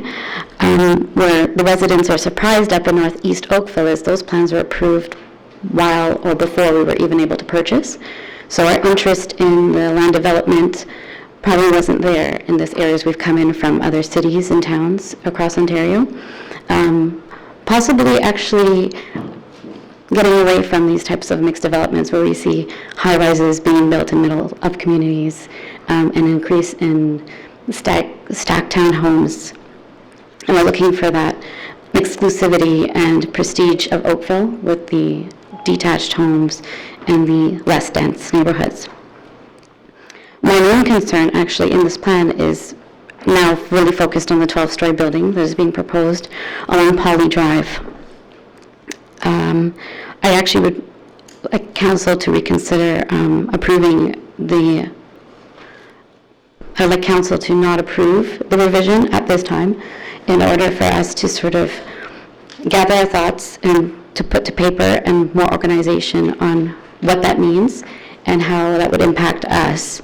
At this time, I think what I've put forward was more of an emotional and actual lived experience being in the community as it stands now. My two main concerns that I had put forward was the 12-story building, along with the use of mixed-use structures. I had my formulations thought there. I'm going to apologize again for my lack of organization.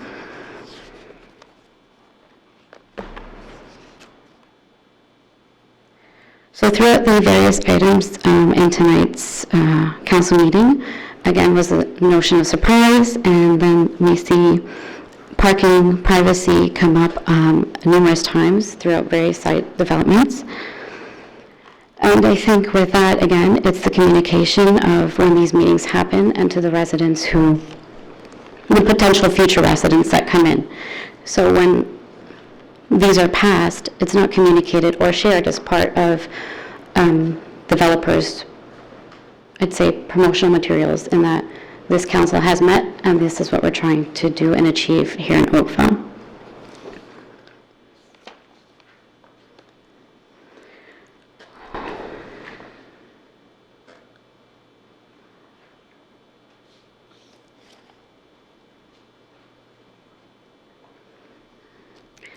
So with, I believe it's item number 2 with the development going up between 6th line and Kading Boulevard. It's a 109-unit building that's going up, and the proposal for the 12-story is a minimum of 62 units with a maximum of 102 units. So the same concerns that were brought to the table then, which is privacy, parking, and traffic congestion, I believe would be the same concerns here.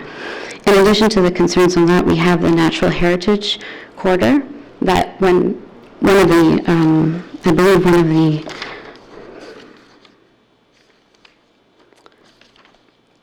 goals was to provide access and visibility to open space. I think putting up a 12-story building in front of that natural heritage corridor actually limits that access. It limits the visibility. Whereas I'm now looking out of my front door and I can see trees. I can see them along. I can see a corridor of trees, which are beautiful, especially in the fall when the colors have changed. I've quite enjoyed walking along the trails that are now available, although incomplete, and enjoying the open space that we are experiencing due to the lull in the building of the next phases. if that 12-story building is approved, that's what I will be seeing instead of the trees. And a number of residents will feel the same just based on the height and the trajectory. I'm commenting on this also for the future residents who will be potentially buying those homes that would go up beside that 12-story building, who today don't know that they're going to be buying there, but may want to buy there. They will have this residents peering down into their backyards, limiting their own privacy, and potentially actually decreasing walkability. Do I want to be in that community? I will be going to South Oakville downtown to enjoy those facilities on the waterfront instead. With the current living work that is there, as one of the presenters said to the item of the downtown waterfront, we are a car-based community. Has walkability studies been completed after the fact? Do we know that residents are actually walking? I know on a daily basis when I'm coming up Preserve Drive, there are cars parked north and south of the work and live because there are no designated parkings for patrons of those retailers and service providers. So providing more work and lives, will those provisions be considered with additional parking or designated parking, and where do they fit with this high-density plan?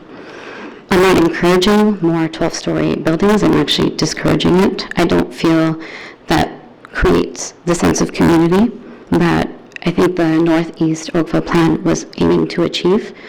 It will actually have residents stay within because I'm sure amenities will be available to them within that building itself. And in terms of economics, we have big box retailers in 2-minute driving radiuses around our community, which is very attractive to the residents who have purchased and now do live there. We have Walmart, we have Winners, we have Food Basics, we have Fortinos, and they're putting up big plazas all around. How will these work and lives survive? And if they don't, we see, instead of the beauty of a community, we see empty storefronts.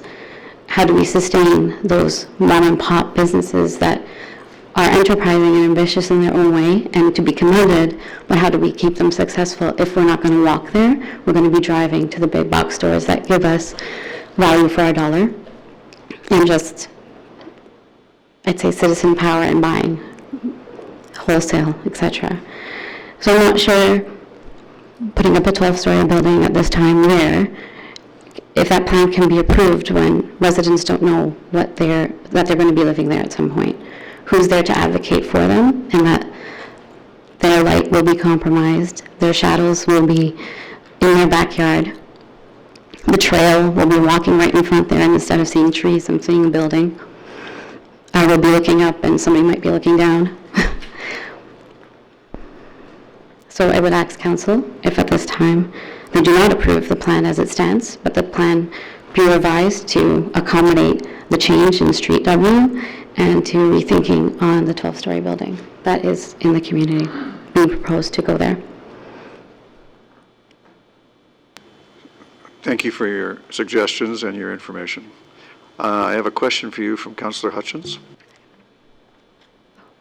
Actually, it wasn't a question to you, it was more a question to staff. Perhaps you'd be kind enough to wait till we've dealt with the delegation. Okay. Councillor Grant? One of you, either Yes, one. we've Draw chosen straws. ours. We did rock, paper, scissors. Pardon me. Well, thank you for your delegation. Thank you for coming out today. I know it can be a little nerve damaging, especially this late at night. The one thing that always concerns me when I hear delegations like this is that it seems that, what were you told when you were buying into this community? Because you've mentioned that in your letter, exclusive detached communities are the most attractive part. North Oakville is not exclusive or detached, it's a mixed use. And that's what we know now. So when the premise came up to buy into the preserve, is what they called it at the time, we did know that there would be those live-in works and that there would be a waterfront that we can walk and enjoy cafes. So the live-in works are there, but they're not exactly where they were situated. So it would have been parallel to Dundas, for example. Now they are perpendicular and they're on Preserve Drive. So you don't get the sort of boardwalk feel when you're walking through the pond and when you're walking So you don't even get that feel right now, you just get a congested roadway at the moment with the retails with no parking. So that as well, so with the area here, back here, we were led to believe it would be more exclusive detached, so that they were actually aiming for 60 to 70 wide lots.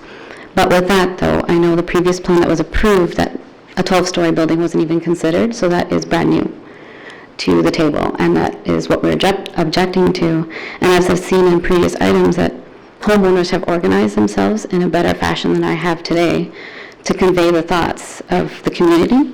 And I feel that if we had time as a community to review this and come back to the table, that we present a very convincing argument that maybe if we looked at how to better spread out the density, it'd probably be more amenable to the community and to council and his worship. Okay, well, I don't think you're badly organized, so don't beat yourself up over that. I'm just really concerned about the fact that North Oakville, this was decided back 2003, 2005, and whoever tried to sell you an exclusive community, you did not do yourself a service with your real estate agent, unfortunately. No, we actually bought from the builder, and I realized that these meetings and plans have been approved way before these even come up for sale, and I think it's an injustice to buyers that developers aren't upfront about the decisions that have been made and the full intent of what they're supposed to sort of achieve, not achieve, because I see what you're trying to achieve, but how they achieve it. We bought in that particular area along Preserve, thinking that this was going to be a little more detached than high density. So now we're having a community center 2 blocks down, a little more traffic than we were anticipating, hoping for maybe a park in that area for our kids, and now we're seeing that a 12-story building is going up instead. It's a little disappointing and, yes, misleading. I don't know if I can take action otherwise, but I just ask that maybe council give us that time to organize ourselves. Thank you. Councillor Knoll, and I'd ask you to mind the clock. Thank you for your delegation. I do appreciate you coming out tonight. I want to ask you this, and this comes up time and time again, and especially with the apartment buildings, because they come in after the fact, generally because of the way that developments work, there's always objections. I didn't know there was going to be an apartment, I don't want an apartment, et cetera. So my question is this: when you were making the decision to purchase in the community, did you actually contact the town or look on the website to actually look at and you didn't understand any aspect of the density in that community? We did. So the townhomes we did understand. Right. We thought, okay, we can accept it. We were understanding that they'd be along Dundas. We just sort of were educated on the fact that they anticipated pockets. So that was a little new to us as well. But townhomes, work-lives, we're accepting of. We're not objecting to those at this time. Sort of hoping that council has given thoughts to, what does that look like if they remain empty and there's no designated parking. So when we look at the community as a whole and the pieces that are going up, we have those parking issues and congestion issues. Is that being looked at as a whole, or is it looking piecemeal? I'll just ask this one more question, but did you understand the fact that this community was going to be an amalgamation of different housing forms that included apartments? Because that's... Not including apartments, no. The most we thought was maybe townhomes and urban towns, is what they call them now, and the condo. There's 3-level condos right now along Dundas. Yeah. That we are aware of, but then we thought they were going to be along Dundas, so we're aware that there's going to be a Trafalgar-Dundas corridor, a new downtown as such. Very accepting of that, welcoming of it, because it gives us a place to go be entertained and to spend our money. We just didn't think it would be sort of intruding now into what we think is a community. It's better placed, I think, in the Trafalgar-Dundas corridor versus within and very close to our natural heritage corridor. Thank you for your delegation. Your worship, I went the proper time. I will have questions for staff. Thank you very much, Ms. Singh, for your information. I'm startled to hear that you could get the impression from looking at the town's plans that the density would be only on Dundas. Okay. It's shocking to me to hear that you could get that impression. Dundas and Trafalgar, sir. But townhomes, work and lives, accepting. The apartments was a little shocking. I The 12-story apartment, sorry. I shouldn't say 3 to 4, I think we were in realize of, but 12-story was a bit surprising. I'm flabbergasted. Okay. But thank you very much for bringing your concerns. I hope I get a chance to ask the builder what on earth he was telling the customers. Thank you. Councillor Hutchins, you have questions for staff, and I'm to ask you to mind the clock as well. Well, very, very briefly, we've been hearing this time and again this evening, never mind in previous council meetings. Is there a way that we can ensure that developers perhaps put into part of their packages when they sell off early to customers, that where they're going to be developing further and the densities that are possibly being proposed? I mean, if that came in with your package, with your new materials and your house and everything else and all the deeds, would that not be helpful to develop people to decide whether they wanted to buy there or not?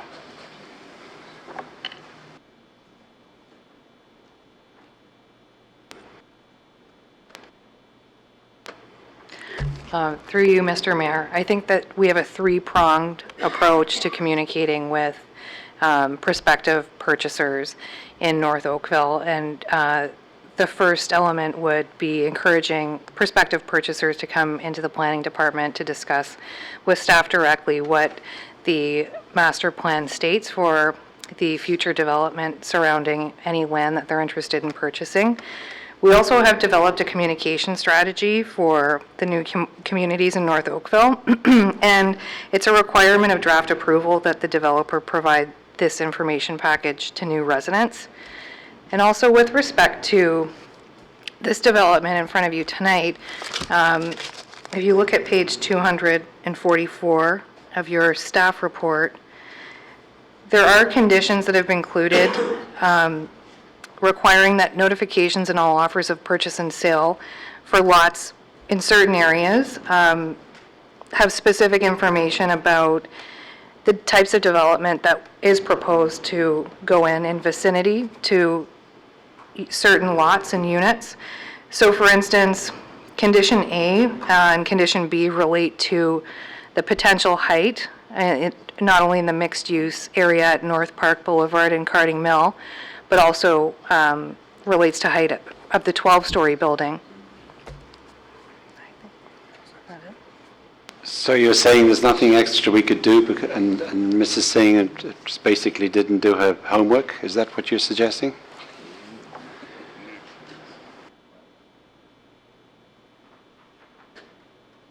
I would encourage any prospective purchaser to look at any conditions in an offer of purchase and sale carefully. Thank you. Councillor Noel. Oh, yes, thank you. I'm mindful of the time. With respect to the issue of the apartment itself, because that seems to be the biggest bone of contention with this last delegate's letter, can you confirm your understanding of the North Oakville secondary plan in terms of the forms of housing within that community? Was that, to the best of my knowledge, we were always contemplating those sorts of varying forms within those communities. Can you confirm my understanding? Through you, Mr. Mayor, I can confirm your understanding, especially with respect to this plan. We have the highest concentration of neighborhood center lands within North Oakville that are also in proximity to the NHS, and those two factors allow for additional density and height in proximity to the NHS. And and being very delicate to, our very valued constituents and neighbors in the community, I don't want to say anything that's going to be upsetting, but if they were to look at the website and they were to actually dig into the plan, would they have seen the density in that area? Would it have been clear in the North Oakville secondary plan portion of the website? So my voice is going, I apologize if I'm getting a little hoarse. Through you, Mr. Mayor, Yes, I think that had they dug into the North Oakville master plan as well as the secondary plan and the land use policies that are outlined for the neighborhood center, it's a very short set of policies. It's about a page and a half, and it would become very clear what types of buildings and what types of heights and densities were anticipated in these locations. Thank you, Worship. When the appropriate time comes, I'll make a motion. Councillor Knoll, I believe we're there. Your Worship, I'm satisfied with the recommendations contained in the staff report as amended. I do appreciate the work that's gone into particularly accommodating the concerns with respect to the flankage lot on Preserve Drive. To the constituent that's come forward with the concerns about the nature of the community, I'm sorry that it's come as a shock and a surprise. This is a scenario that plays itself out over and over and over again in new communities. I mean, we had this fight in my own neighborhood when Oak Park suddenly had condos going up and nobody remembered them, and those were actually on the builder's concept plans when people were buying. They were there when people were buying. So I guess I want to be delicate when I say that it's really important that when we make the largest investments often of our lives, that we really do the due diligence and check what's there, because, and this is why I asked the question the way I did, I was intimately involved with this plan when it came up, and I wasn't thrilled with every aspect of it, but we kept working away at it until we actually got something that was reasonable under the circumstances. And I remember at all times that was actually one of the bonuses, one of the benefits of the community. It wasn't going to be just a cookie cutter community of same home, same home, same home, same home. It was going to be a combination of live, work, high-rise, medium-rise, single families, townhouses, et cetera. So I'm quite pleased with the recommendation today. And I beg you to give it a chance, because like in my neighborhood, which isn't too far from yours, people were up in arms, but they're all very happy. Our property values continue to go up, up, up, and there's many, many long-term residents that are happy, and I'm going to basically tell you, I think you're going to find the same thing.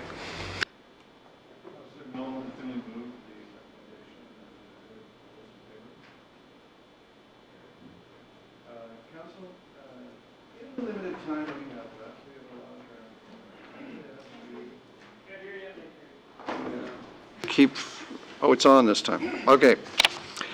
I think the important item here is it's a yes/no decision on the confidential discussion item. I don't believe that you need to go into camera to discuss it. Councillor Adams is moving the recommendation from, are you not? No, we have some questions of our staff, of C1. Okay.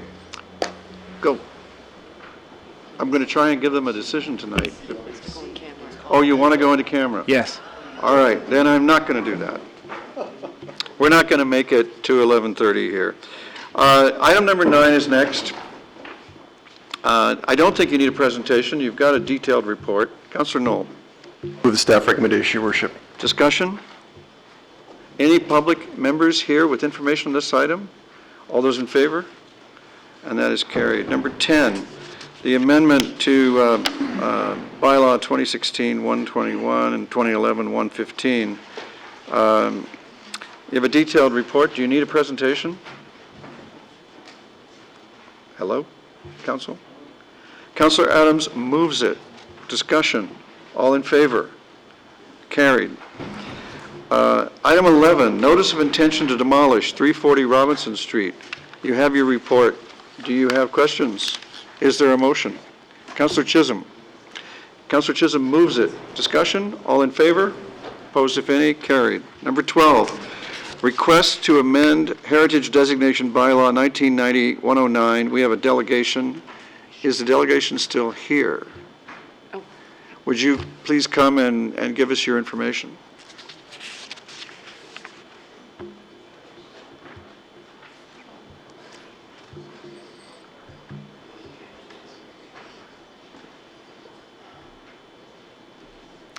Good evening. My name is Kelly Gilbride. I'm the heritage architect who wrote the report for the request to amend the heritage designation of 1399 Lakeshore. And I guess I'm here if there's any questions. I know there was quite a thorough report that was that you have in your package.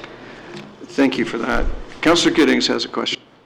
Very briefly, my understanding from going through the report is that over the past 25-ish years, through a number of changes, modifications, buildings, that there's incredibly little left of the original structure, except the stable that's on elsewhere on the property. Is that accurate? It is. Can I give you a little, sort of a brief description? Really brief would be great. Okay. Basically, the designation right now actually has three designations. Yeah. It designates the property, the house, and the stables. Our request for amendment is limited only to the house. And you're right. As far as the house, basically, when we went through the research and looking into the house, the designation lists associations with the house. And basically, as we went through it, it basically was proven that that the four individuals that are associated with the property really have no associations with the house. The second part of the designation is the architectural features, which is what you are citing. And when you go through basically that criteria, they basically have been lost over the years. And the stable remains? Basically, our recommendation was to actually strengthen the designation of the stable. Right now, there's only one sentence, and I think that's an important link to the Cox estate. Thank you very much. Mr. Mayor, if there are no other questions, I'd be happy to move the staff recommendation. Thank you, Councillor Giddings. Any other discussion? All in favor? Opposed, if any? And that's carried. Thank you very much for your assistance. The advisory committee minutes, Council, are you willing to deal with those? Councillor Lischina moves all the minutes. All those in favor? Thank you, they're adopted. That leaves us confidential item C1 and item 13, the Ontario Municipal Board review. Council, I recommend that we defer item 13, the Ontario Municipal Board review, to a meeting I will call later for the purpose, after canvassing you for your availabilities. I don't believe that there's a time-sensitive nature to this tonight, given the ability to call a special meeting. Is that all right? Yeah, just when is the deadline? December 18th is the deadline for comments. All right. May I, I'll take a motion to defer that. Councillor Knoll, all those in favor? Carried. That leaves us with only item C1 to be done and no other public business when we come back. I'll accept Councillor Adams' motion that we move into a session closed to the public for the purpose of receiving advice subject to solicitor-client privilege, unless I mistake your intention. All those in favor? And that is carried. Madam Clerk, would you rig the chamber for a meeting closed to the public? All right, I'm calling the public meeting back to order. Council has met in a session closed to the public for the purpose of receiving advice subject to solicitor-client privilege under the provisions of the Procedure Bylaw and the Municipal Act. And I now seek a motion to rise and report to Council. Councillor Knoll, thank you. All in favor? And that is carried. I rise and report to Council that the Committee of the Whole has met and made recommendations on consent item 1, public hearing items 2, 3, 4, and 5, discussion items 6, 6A, 7, 8, 9, 10, 11, 12, and 13, confidential discussion item C1, and advisory committee minutes items 14 and 15 as noted by the clerk. I mover and seconder for this report. What's up about 13, you said? We made a decision to defer it. So therefore, we made a decision. With that, are you willing to move the report? Sure. Thank you, Councillor. I see a second from Councillor Lischina. All those in favor? And the report is adopted. Now we need, is there any new business that'll fit in 2 minutes? I didn't see any, thank you. Could two councillors do us the service of a motion and a second for the consideration and reading of the bylaws? Councillor Grant and Councillor Hutchins. Councillor Robinson, I'll recognize as a second. Thank you. All those in favor? 2016-114 as revised and noted by the clerk. Did I call the vote? I've now forgotten. Yeah, but Then let's vote on it. Oh my goodness, they pass. Ladies and gentlemen, thank you for your time and attention. We've got a whole minute left. I want to tell you that it's been great working with you tonight, and I look forward to seeing you again, and we are now adjourned.